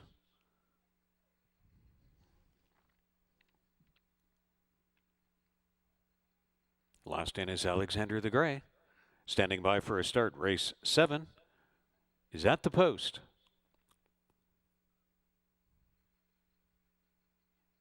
They're off for a mile on the turf in the 7th. Baddest Blues from the outside. Kilkenny Prospect, Thor's Thunder along the inside, and Dr. Robert is not far away. Ibaracum is part of the early action on the outside from 4th, and that's Alexander the Grey, 5th, but running wide. A Viking Morning is 6th. Keep Going is 7th. Giant Balls of Fire is 8th away, and then Baddest Blues is taken in rein. Harmony Hall completes the field of 10 as they round the first turn. Over to the backstretch, Thor's Thunder makes the speed on the outside of Dr. Robert, and it's Helen Vanek and Melanie Pinto having at it on the top end here. Dr. Robert on the inside, Thor's Thunder on the outside, tracked by Kilkenny Prospect from 3rd. Ibaracum runs on the outside of A Viking Morning. Then it's back to Keep Going, 6th on the outside, and Giant Balls of Fire has made it up to 7th. 3rd from last is Harmony Hall. 2nd to last is Baddest Blues, and Alexander the Grey has faded all the way back to 10th. The top end tussle for the lead is about to be 3 wide, joined by Kilkenny Prospect, are Dr. Robert and Thor's Thunder moving into the last turn. And starting to run through on the inside to try to pick off the leaders is Longshot of Viking Morning. Giant Balls of Fire is trying to summon more, and it's Kilkenny Prospect. As they'll make the bend, here comes Giant Balls of Fire winding up on the grandstand side.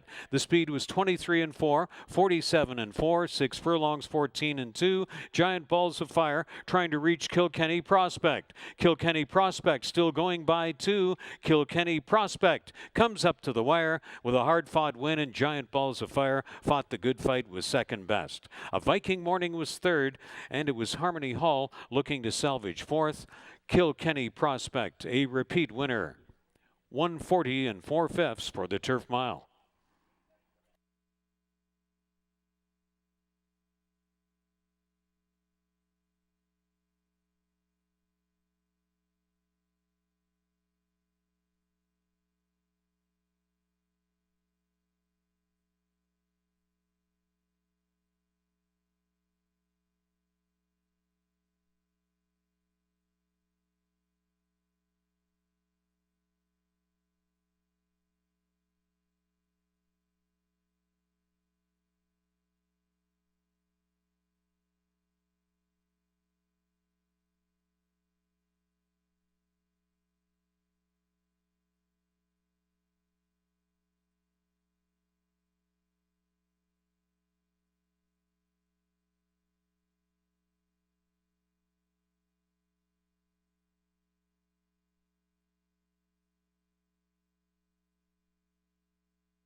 Four, 6, 1, and 9 posted from the 7th race. 4, 6, 1, 9.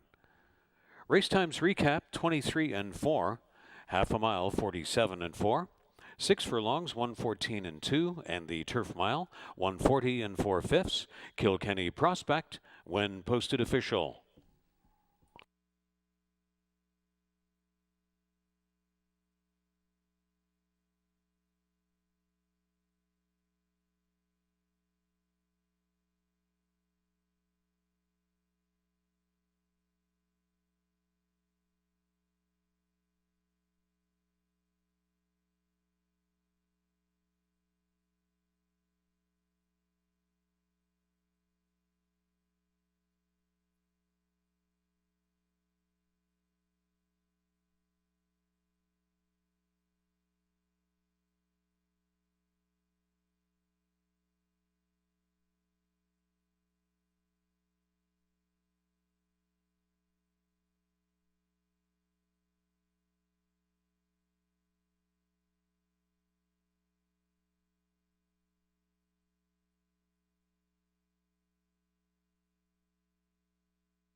Here is Kilkenny Prospect returning. 7th race winner in Fort Erie, the Grey O'Roan 5-year-old gelding by Sligo Bay from Gigi's Speed. Bred in Ontario by Andy Stronach. Campaigning for Julie and Dave Mathis. The winning ride to Chris Husbands. That's 2 in a row here in Fort Erie. Second win in 7 starts this year. It's official Kilkenny Prospect as a 1 to 2 choice. $3, $2.30 and $2.10. Giant Balls of Fire, $5.70 and $3.60. A Viking Morning, $3.90. The Exacta, $14.40. The Trifecta, $43.70. The Dollar Superfecta, $338.30. The Rolling Daily Double, $7.70. And the Pick 3 ended on the 7th race, $19.15.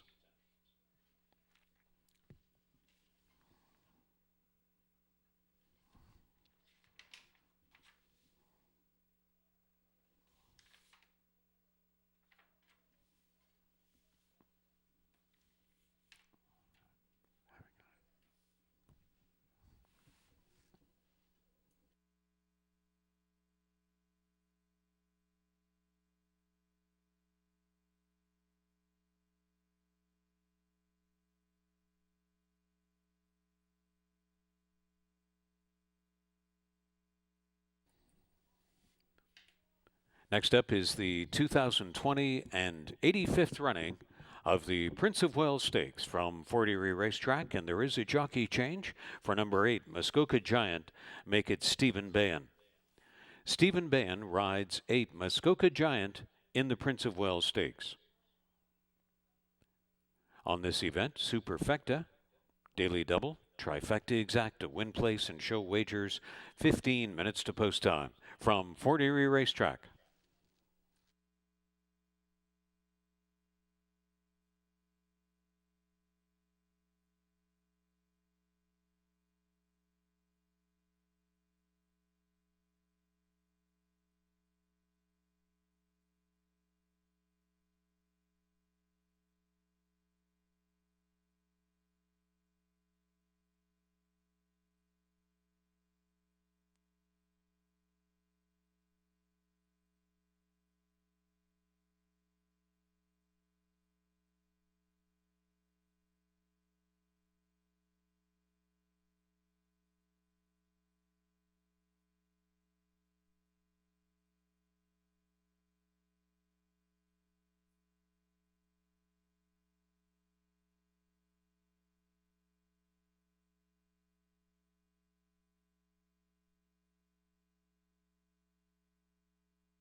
And welcome back to Fort Erie. It is time for the main event, second jewel in Canada's Triple Crown of Thoroughbred Racing, the Prince of Wales Stakes, for a purse of $400,000.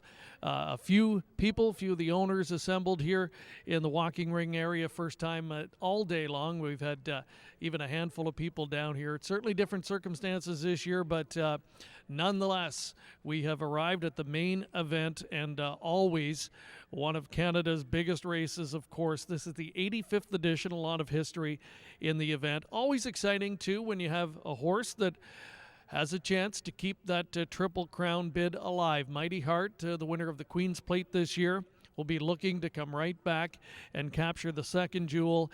Currently 4-5 and heavily backed here. Dice Cave Fukumoto looking for the first victory in this event. Trainer Josie Carroll has won this race before, back in 2016, of course, with Mies Gizmo. Others in the field have had past success. You look at trainer Mark Cassie, four-time winner of the event. Rider Luis Contreras on board, Enchant Me will be looking for his fourth victory in the Prince of Wales this afternoon. So lots to look forward to. We're 8 minutes away from post time, and let's head over to Ashley now for her thoughts on this year's edition. Race 8 is our signature event of the year, the second leg of the OLG Canadian Triple Crown, the Prince of Wales Stakes, at 1 3/16 on the dirt.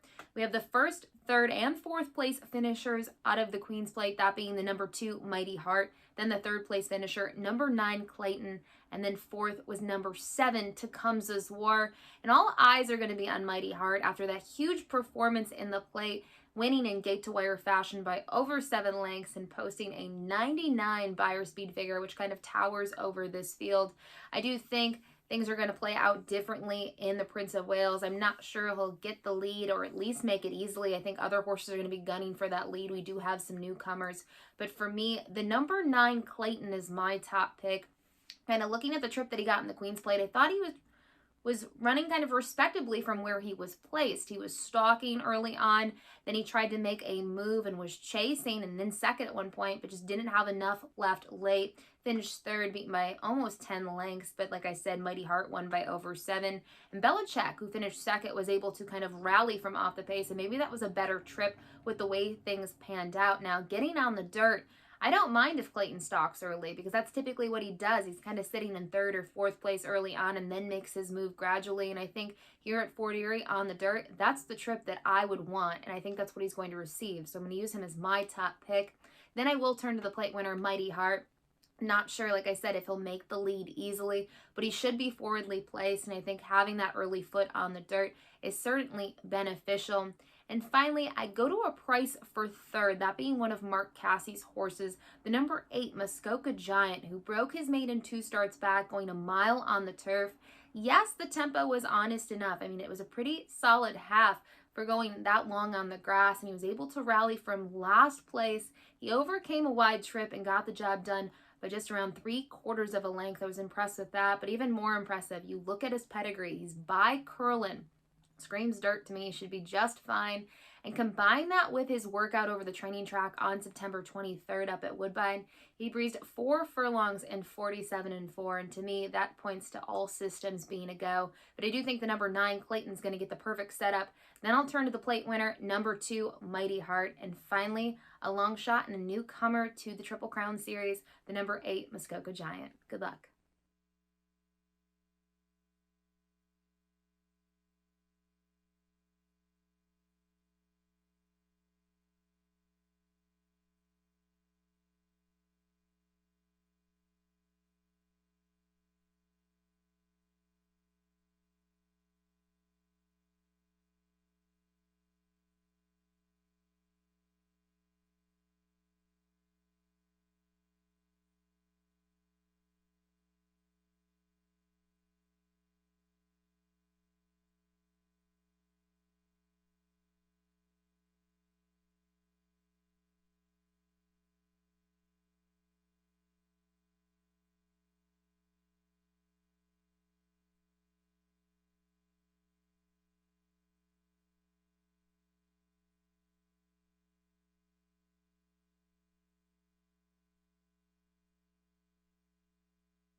Getting a good look at the horses making their way out to the walking ring with just over 2 minutes to post time for this year's Prince of Wales Stakes. And moving up slightly in the odds at 6-5, Mighty Heart looking to complete the first 2/3 of this year's Triple Crown. Frank Salive for his thoughts now on whether Mighty Heart can do it. Frank?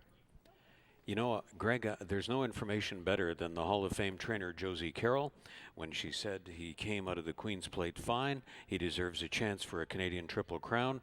So a trainer the stature of Josie Carroll combined with the way she won here in 2016 with Amise Gizmo. She had the runner-up last year who was long odds by the name of Avis Flatter.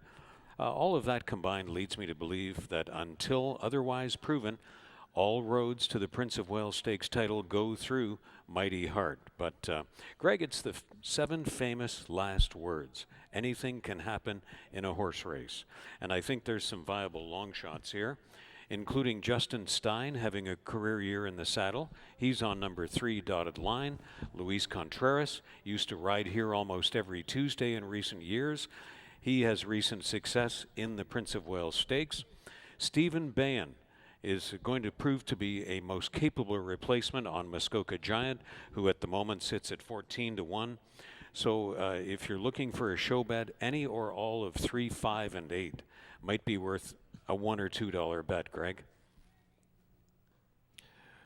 Well, Frank, 6-5. That is the price that you have to be willing to accept right now on Mighty Heart.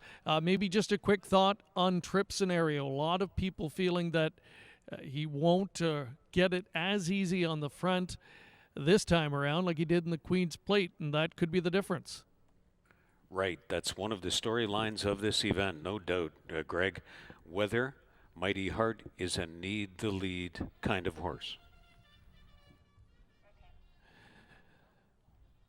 Riders up now for this year's edition of the Prince of Wales Stakes, the marquee event of each and every racing season here at Fort Erie Racetrack. We hope you enjoy it.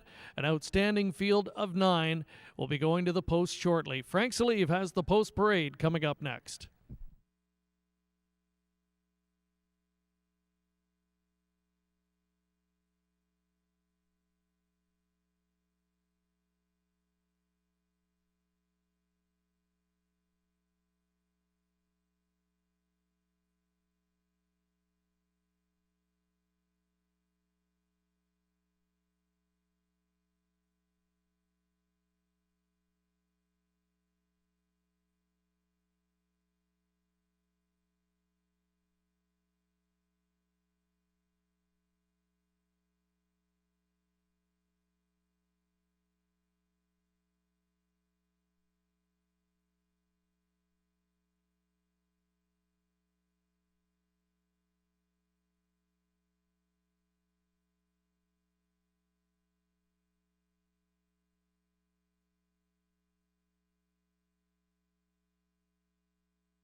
Now, ladies and gentlemen, from Fort Erie Racetrack, introducing the field for the 85th running and 2020 edition of the Prince of Wales Stakes. True Believe is number 1, trained by Cole Bennett for Centennial Farms of Niagara Incorporated. Bred by Laurel C. Byrne in Ontario, with the ride to Kevin Nichols, number 1, True Believe. The Queen's Plate champion, only in the field with the quest for a Canadian Triple Crown still alive, that's Mighty Heart. Homebred of Lawrence Cordes, trained by Hall of Famer Josie Carroll. The rider is Daisuke Fukumoto, seeking to double up in the 2020 Canadian Triple Crown, is number 2, Mighty Heart.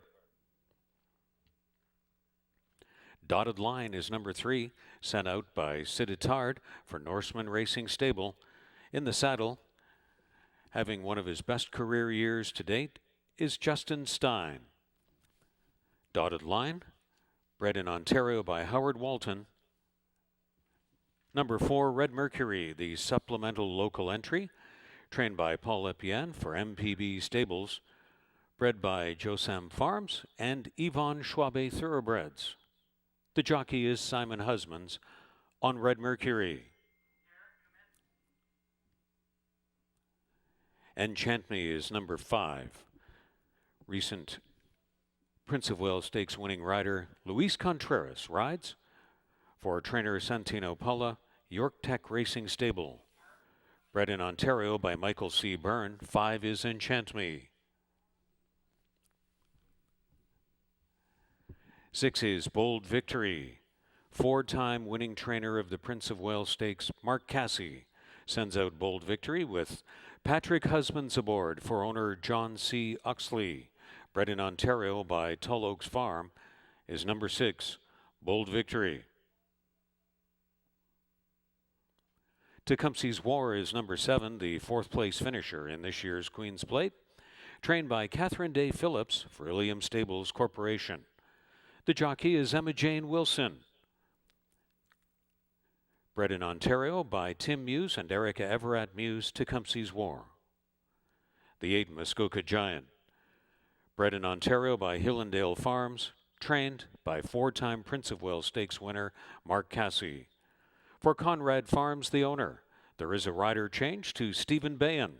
Stephen Bayan rides number 8, Muskoka Giant, in the Prince of Wales Stakes.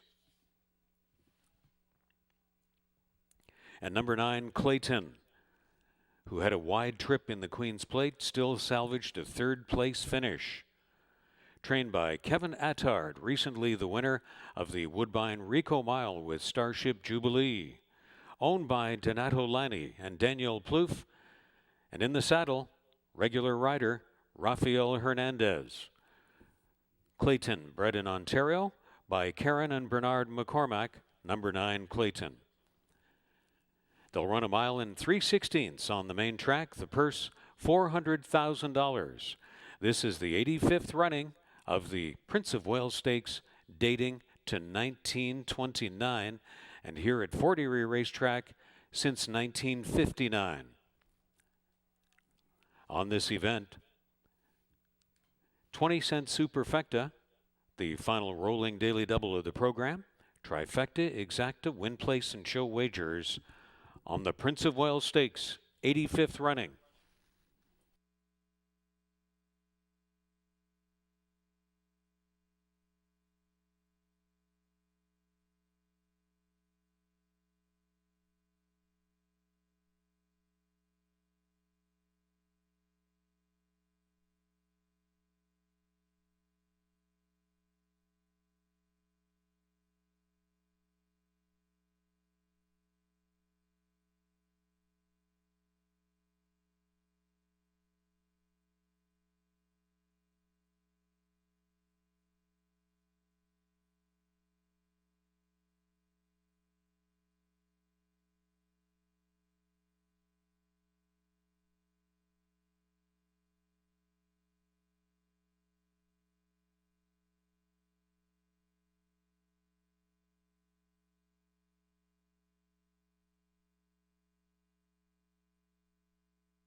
Starting gate is in position at the mile and 3/16 point for the Prince of Wales Stakes.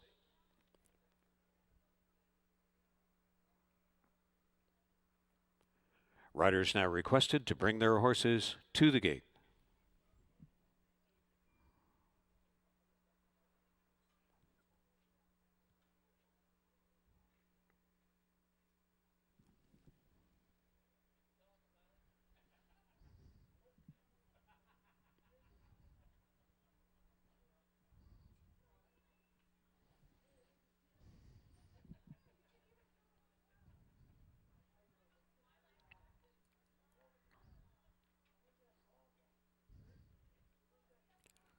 First to step in is True Believe.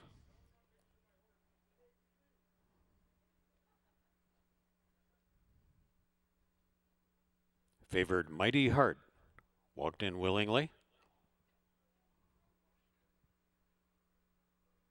Dotted line.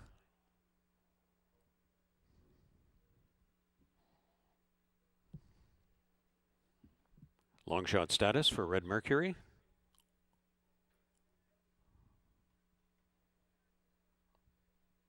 Midgate for Luis Contreras with Enchant Me to work from.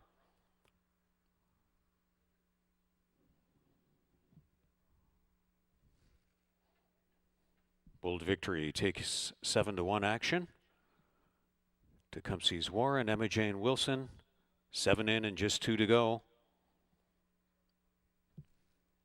Muskoka Giant is up in double digits. Second choice Clayton. Standing by for a start.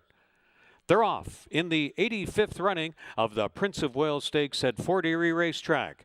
And it's a wild scrap for the early lead here. First time in front of us, Tecumseh's War is making a bid for the top. True Believe is a pace factor. Right there, dotted line in between horses. Red Mercury and Mighty Heart has tucked along the inside. He's now up into 4th. Running on the outside 5th, but Clayton is getting a very wide trip again on the flank of Tecumseh's War. Third to last along the inside. That is Bold Victory into the first of 2 turns. Second to last, Muskoka Giant on the outside, and the trailer over to the backstretch will be Enchant Me. The opening quarter was a hotly contested 23-2. They're on the backstretch, and True Believe has insisted on leading it, prompted along by Dotted Line on the outside, and Red Mercury is still up with the leaders running wide. Mighty Heart is right there in the front 4 and just calmly waiting for developments, flanked by Clayton.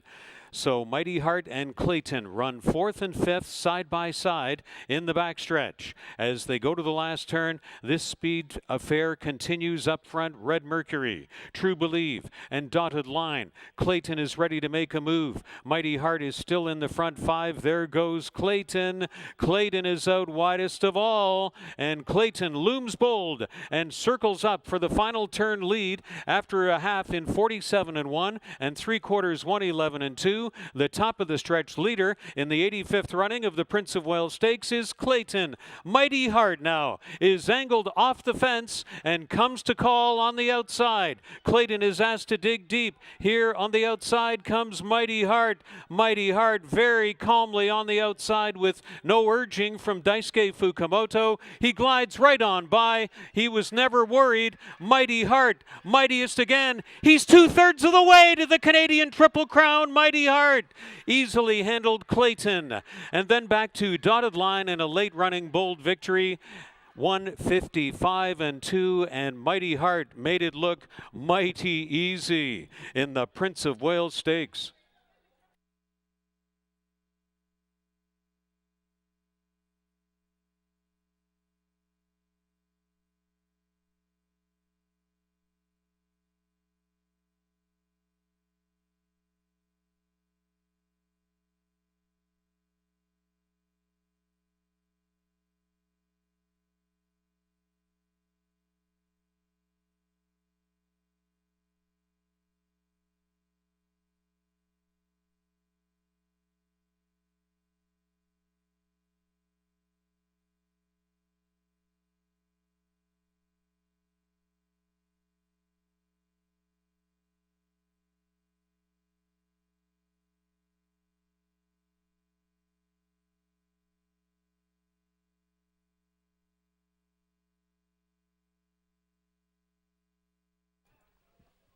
2, 9, 3, and 6 is posted from the Prince of Wales Stakes.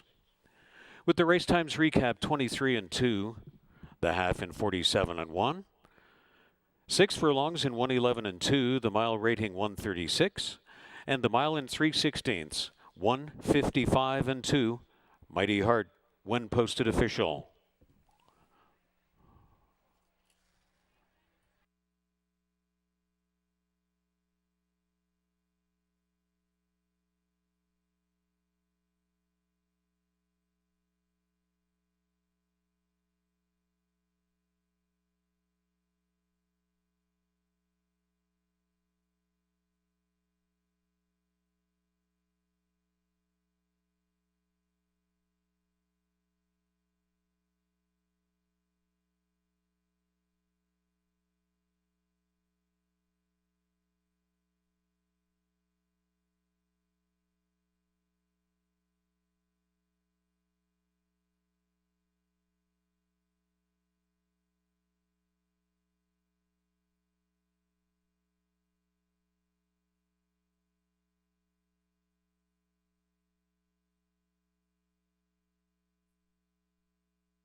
Well, ladies and gentlemen, did you just see the next Canadian Triple Crown champion? Mighty Heart, with never an anxious moment, calmly returning to the infield champions winner's circle at Fort Erie Racetrack.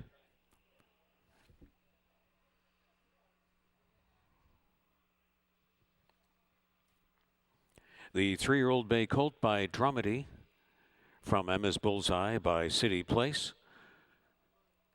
Homebred in Ontario by Lawrence P. Cordes. Trained by Canadian Horse Racing Hall of Famer Josie Carroll. And the winning trip mapped out to perfection by Daisuke Fukumoto. Making the presentation of the 85th Prince of Wales Stakes Championship Trophy, Mr. Claude Pilato, the president of the board of directors of the Fort Erie Live Racing Consortium, joined in the winner's circle by our Chief Executive Officer, James Thibert.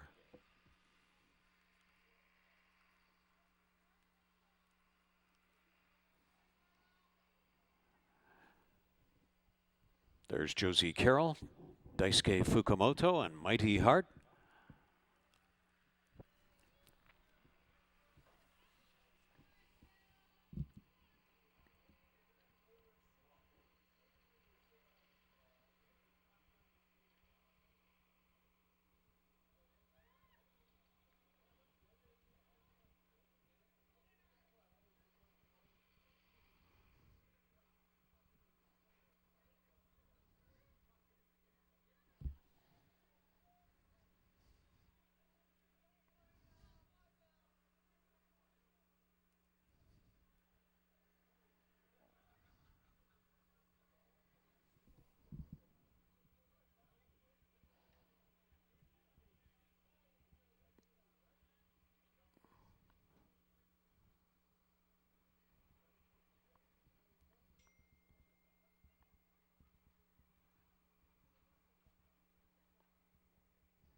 And just before we go down trackside for winners' reactions, we'll give you the prices. Mighty Heart is $370, $260, and $220, the prevailing favorite of the Prince of Wales Stakes. Clayton, $340 and $240. Dotted Line, $320. The Exacta, $930. The Trifecta, $27.40. The Dollar Superfecta, $293 and $6, $61.20. Rolling Daily Double, $560. And the Pick 3 ended on the 8th race, $7.45.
We have our Antonetta Petrella-Kulik down in the winner's circle. So Antonetta, when you're ready, take it away with winning owner Larry Cordes, Josie Carroll, and Daisuke Fukumoto when ready.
We understand we're going to be going trackside for post-race reaction in just a few moments. Winning rider Daisuke Fukumoto stepping up to the microphone in a few moments. In the meantime, the 9th race changes. 3 Get My Jest will be 3 pounds over. 4 Milwaukee Magic Stewart Scratch, 5 Captain Sydney, and 6 Red Frog, each 1 pound over. And number 8 Summer Retreat, 2 pounds over. 11 minutes to post time for the 9th and final. The jackpot high 5, mandatory payout, and a carryover pool, almost $180,000 into this event.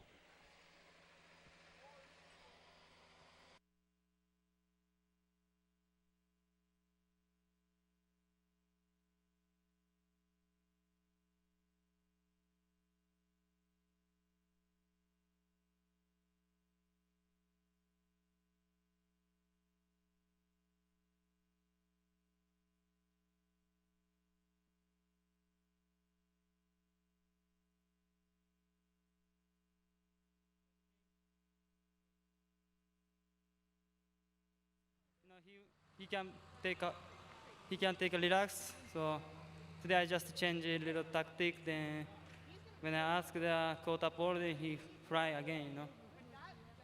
And you were happy with how everything went? Was it way Yeah. You know, I take a hold today, so you know I just believe horse, and you know he's gonna finish strong. I knew so. Yeah, I'm so happy to win this race. This is one of my favorite races. I'm so glad to ride him, and you know, I appreciate for trainers and owner everything. And I'm here today. I win. I'm Prince of Wales. I won Prince of Wales. So, yeah. What makes this horse special? Well, he's a very like strong, and you know, he has a big. He's a good brain, and today first time he came for Erie. He, you know, I show him the place, everything. He relaxed, and after when break, he did you know usual, you know, he did the usual, yeah. Were you confident coming into this race? Yeah, last time, you know, he win very easy. Today, many people expect him, and you know, I expect him too. He did it today. Yeah, I'm so happy. Thank you very much.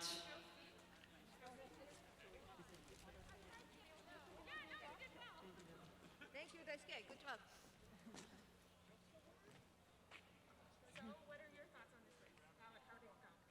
You know, this is just a wonderful little horse. He gets better every time. now that you've won like 2, how are you feeling about the breeders? Excited. Excited. This is a nice horse. I think he'll take to the grass. Certainly he's bred to. So, fingers crossed. So you're definitely looking to enter him there? You know, as always, I always say we wait and see how the horse comes out. That's the key.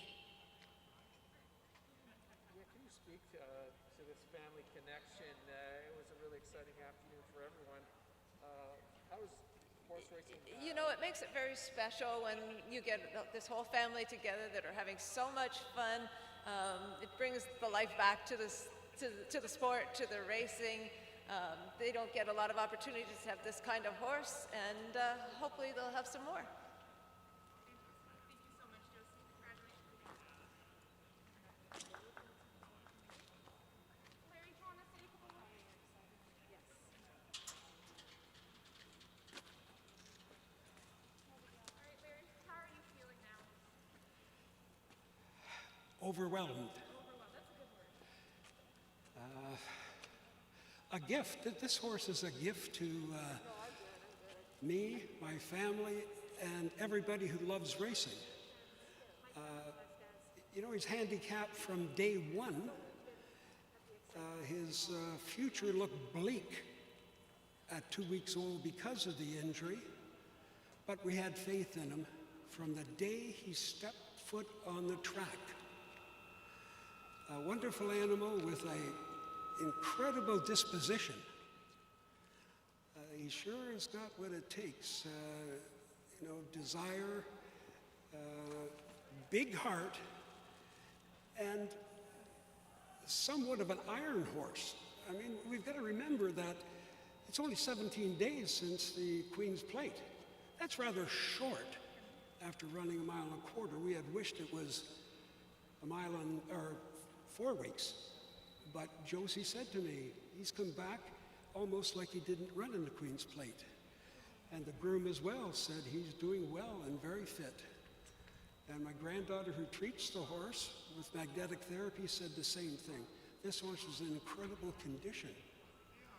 So, all in all, I'm grateful for having this horse, one of a kind in a lifetime. And what are your thoughts on breeders' stakes? Would you like to pursue a Canadian full-time? Well, you know, we've got to see how he comes out of this race, obviously. And we would like to compete in the Triple Crown. I believe that he can do the mile and a half without a problem. He's bred for distance and also grass. His sire won a race, 250,000 stake race in Keeneland on the grass, a mile and a half, and 3 other long distance races.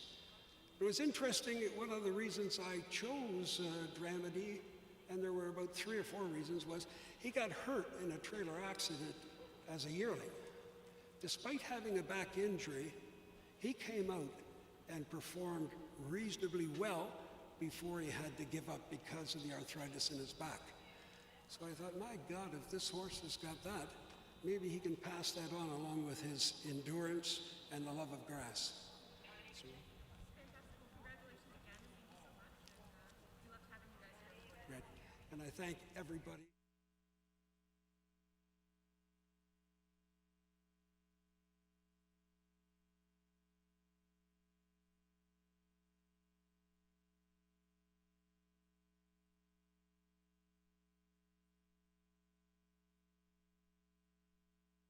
And then there was one. Race 9's the final race on today's Prince of Wales card. Field of non-winners of 2 on the year, going 6 furlongs on the dirt. And this is the Jackpot I-5 mandatory payout. We had $178,000 going into today's races. Obviously now more money's on the line. Potentially a big payout in a race that there's a lot of pace. A lot of horses want the lead in here, and obviously some are quicker than others. But could make for an interesting race and maybe a big payout. The number 9, Stolen Identity, is probably the fastest on paper. Look at that performance here on June 9th. You talk about stealing a race and an aptly named horse.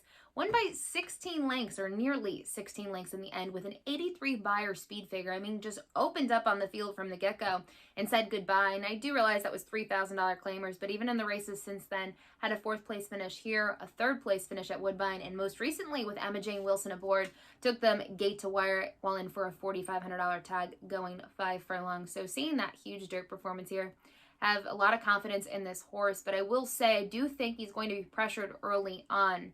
One of those horses could be the number 8, Summer Retreat, who is not necessarily as quick. But with this horse, you know, the thing with him is he typically wins when he makes an easy lead. He hasn't been able to do so, but he is still gritty and game to the wire. We saw that last time out. He battled it around the racetrack. He finished 2nd, just missing by 3/4 of a length. He was in for a higher tag that day, going slightly longer. I just think he's a very game horse that I would still use on my tickets, certainly the exotics, but even if I was, you know, still alive in a ticket, I would have used him here on the pick 4 or the pick 5 because I think he's a good horse at a price. Look at his record here at 40. He's 10 for 10 in the money, 4 of which have been wins. And then finally the 1, Be the Change. This is a horse that I think is going to benefit from all of those pace setters or horses that might want to press the pace, because this horse typically stalks a few lengths off the leaders, makes his move late. You see it worked out beautifully last time. He won by just a neck. And something similar happened 3 starts back here at 40 while in for a $3,000 tag. So for him, I think he's going to get the benefit of a quick pace. And we'll see if he can kind of make his move in the stretch to get at least a piece, if not more. So I will look at the number 9, Stolen Identity, then the number 8, Summer Retreat, and finally the 1, Be the Change.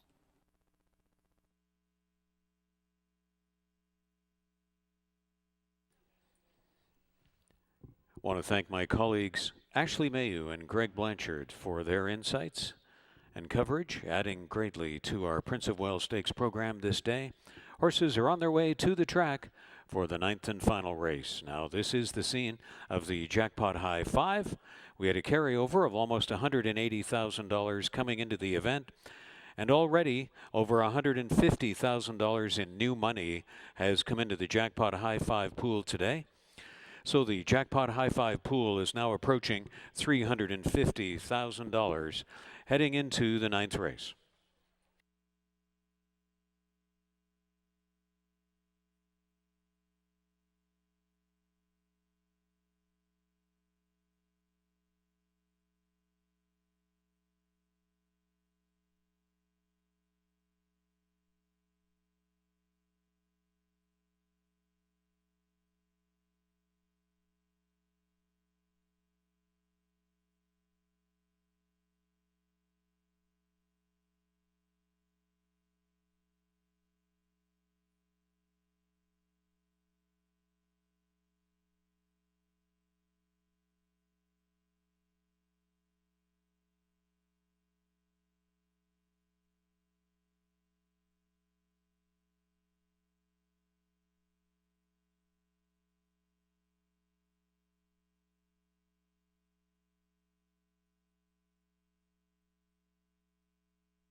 Here's Be the Change, leading out the ninth race post parade in Fort Erie.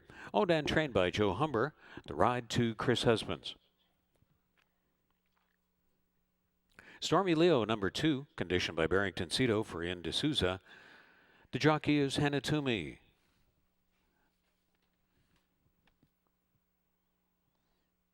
Get My Gist, number 3, trained by Scott Fairley for Ace Racing Stable. The rider is Michelle Rainford.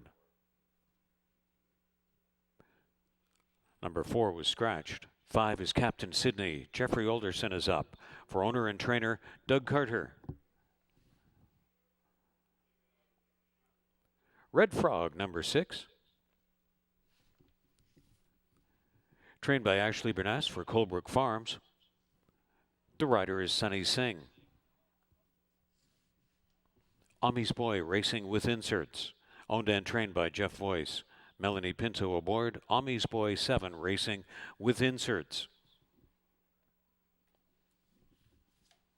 The 8 is Summer Retreat, campaigning for Julie and Dave Mathis with Helen Vanek up.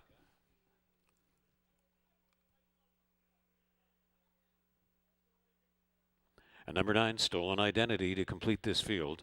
The jockey is Emma Jane Wilson, trained by Bill Tyrannos for Natural Aid Stable. They're on the track for the ninth race. They're going to run 6 furlongs.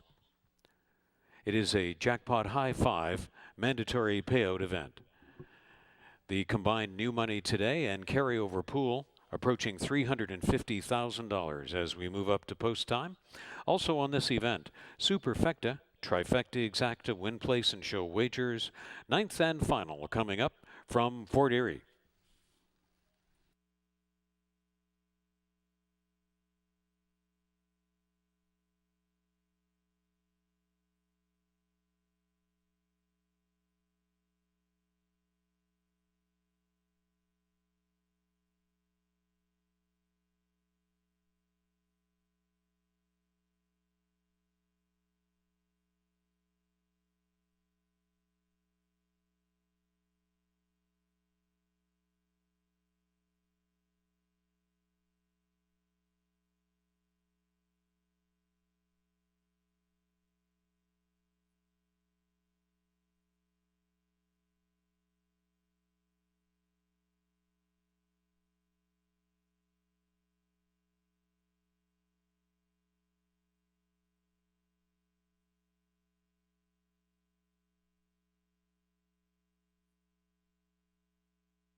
The riders now requested to take their horses back into the chute to the 6 furlong starting point for the 9th race.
Starting gate is in position for the 9th race.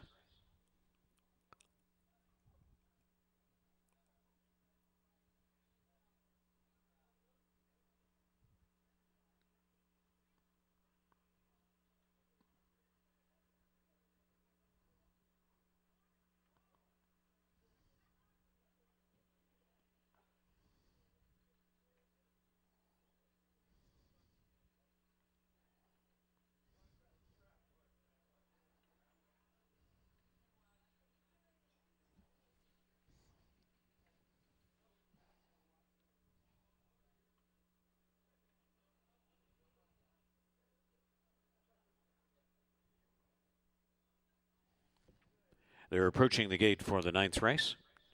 Time running out for the jackpot high 5 and all 9th race wagers. Again, a mandatory payout on this event.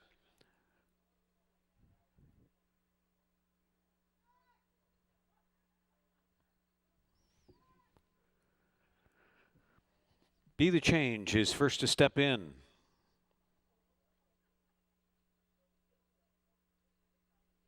Stormy Leo. Get My Gist, another long shot.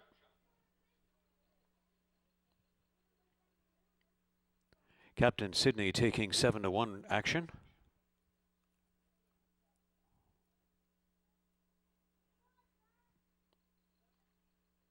Ami's Boy ready to step in.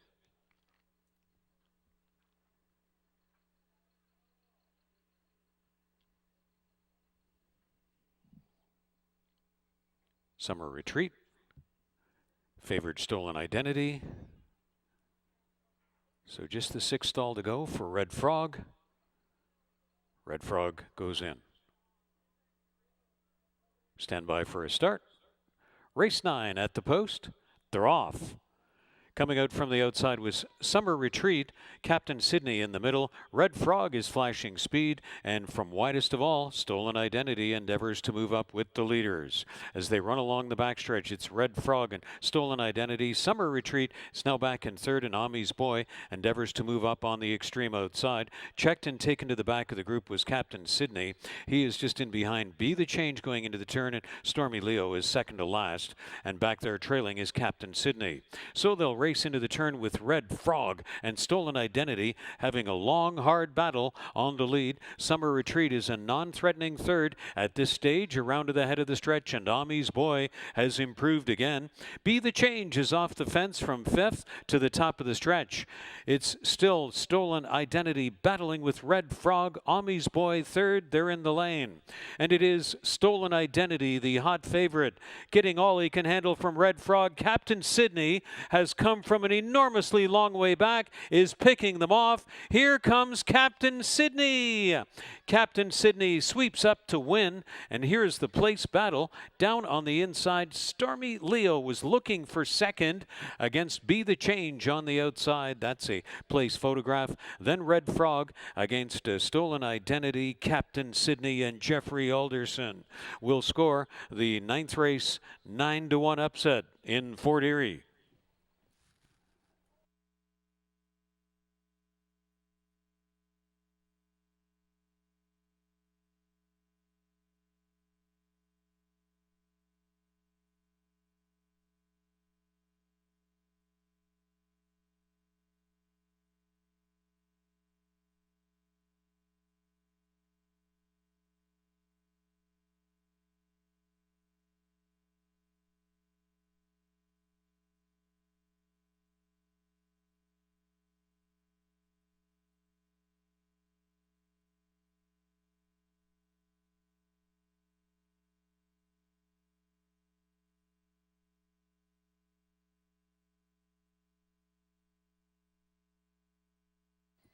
Five, Captain Sydney is posted first.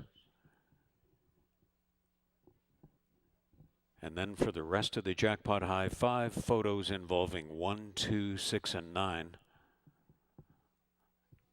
So photos for 2nd through 5th, with Captain Sydney, number 5, on the top of the ticket. Race times recap: 21 and 4. The half in 44 and 4. And that's 6 furlongs in 1:11 for Captain Sydney. In the place battle, Stormy Leo was second at 40-1. 1 Be the Change third at 11-1. Red Frog was fourth. And awaiting confirmation of the 5th position, which could have been the favorite, Stolen Identity.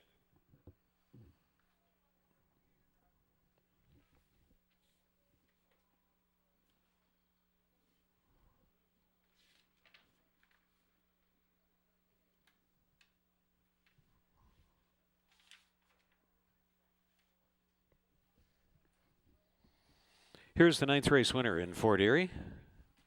It's Captain Sydney, a bay gelding 7 years old, by Marchfield from Astute Lady by Smart Strike, bred in Ontario by Gino Penza, and John Curtis, owned and trained by Doug Carter. The winning ride, first on the meet for Jeffrey Alderson.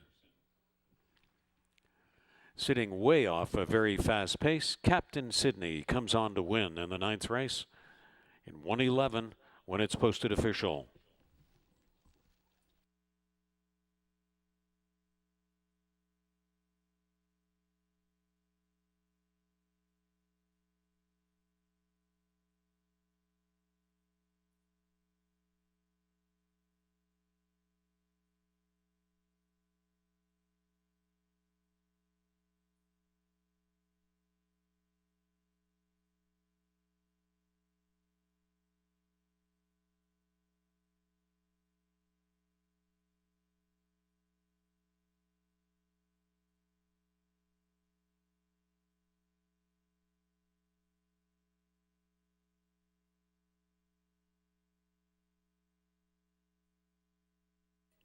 The jackpot high 5 came back 52169.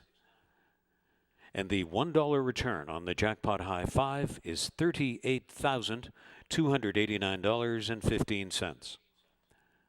Again, the winning jackpot high 5, 52169, for more than $38,200. Captain Sydney was off at 9-1, 21.50, 9.30, and 5.10 across. Stormy Leo was off at 40-1, 31.80, and 13.70. Be the Change 5.80 to show. The Exacta 418.60. The Trifecta $1,885.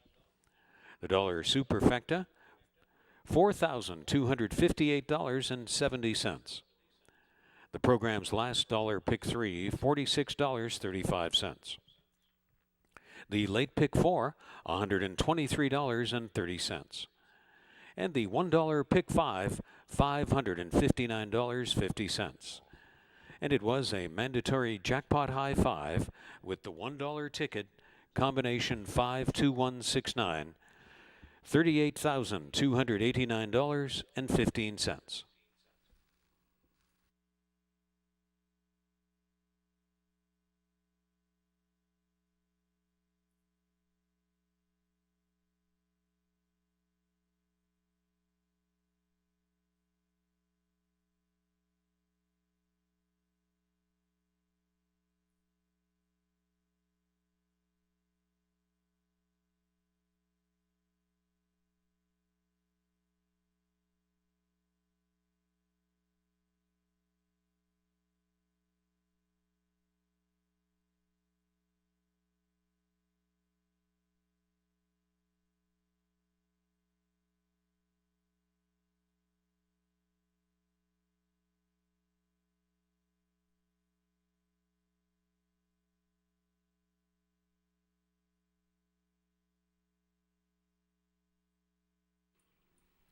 Now on display, the 4th and 5th place photo. Number 6, Red Frog, finished 4th, and number 9, Stolen Identity, was 5th. 6 over 9, the 4th place photo now on display from the Fort Erie 9th race.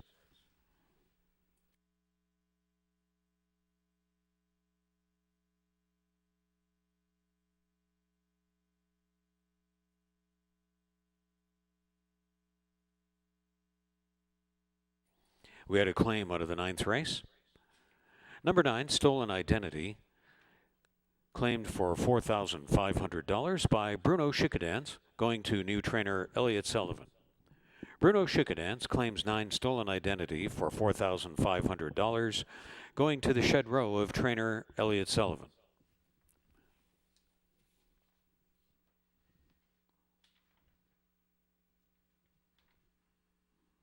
Thanks again to Sicard RV for their donation of a recreational vehicle for our use throughout the day on site here during Prince of Wales Stakes Day at Fort Erie Racetrack. SicardRV.com, Canada's largest recreational vehicle inventory. Thanks for your support of Canadian thoroughbred racing at Fort Erie Racetrack. SicardRV.com. Our live racing schedule with 4 programs to go on the season, each Monday and Tuesday through October 13th at 1:10 p.m., and our pre-race live coverage on the air at 12:35 p.m. on race days. 4 live race days to go this season from Fort Erie, Monday and Tuesday through October 13th, 1:10 p.m.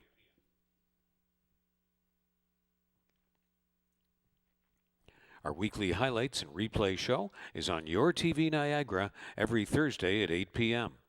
Found at cable channel 700 in the entire Niagara region. Post time from Fort Erie Racetrack every Thursday evening at 8 p.m. only on Your TV Niagara.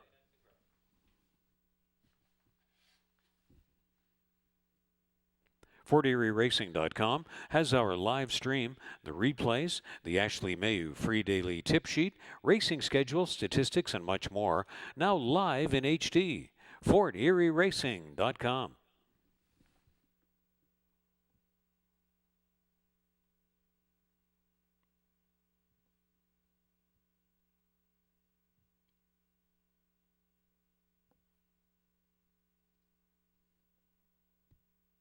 On behalf of our horse people, the TV broadcast production team, staff, management, and the racing officials, thanks a lot for being with us for Live Racing 2020 from Fort Erie Racetrack and the 85th edition of the Prince of Wales Stakes.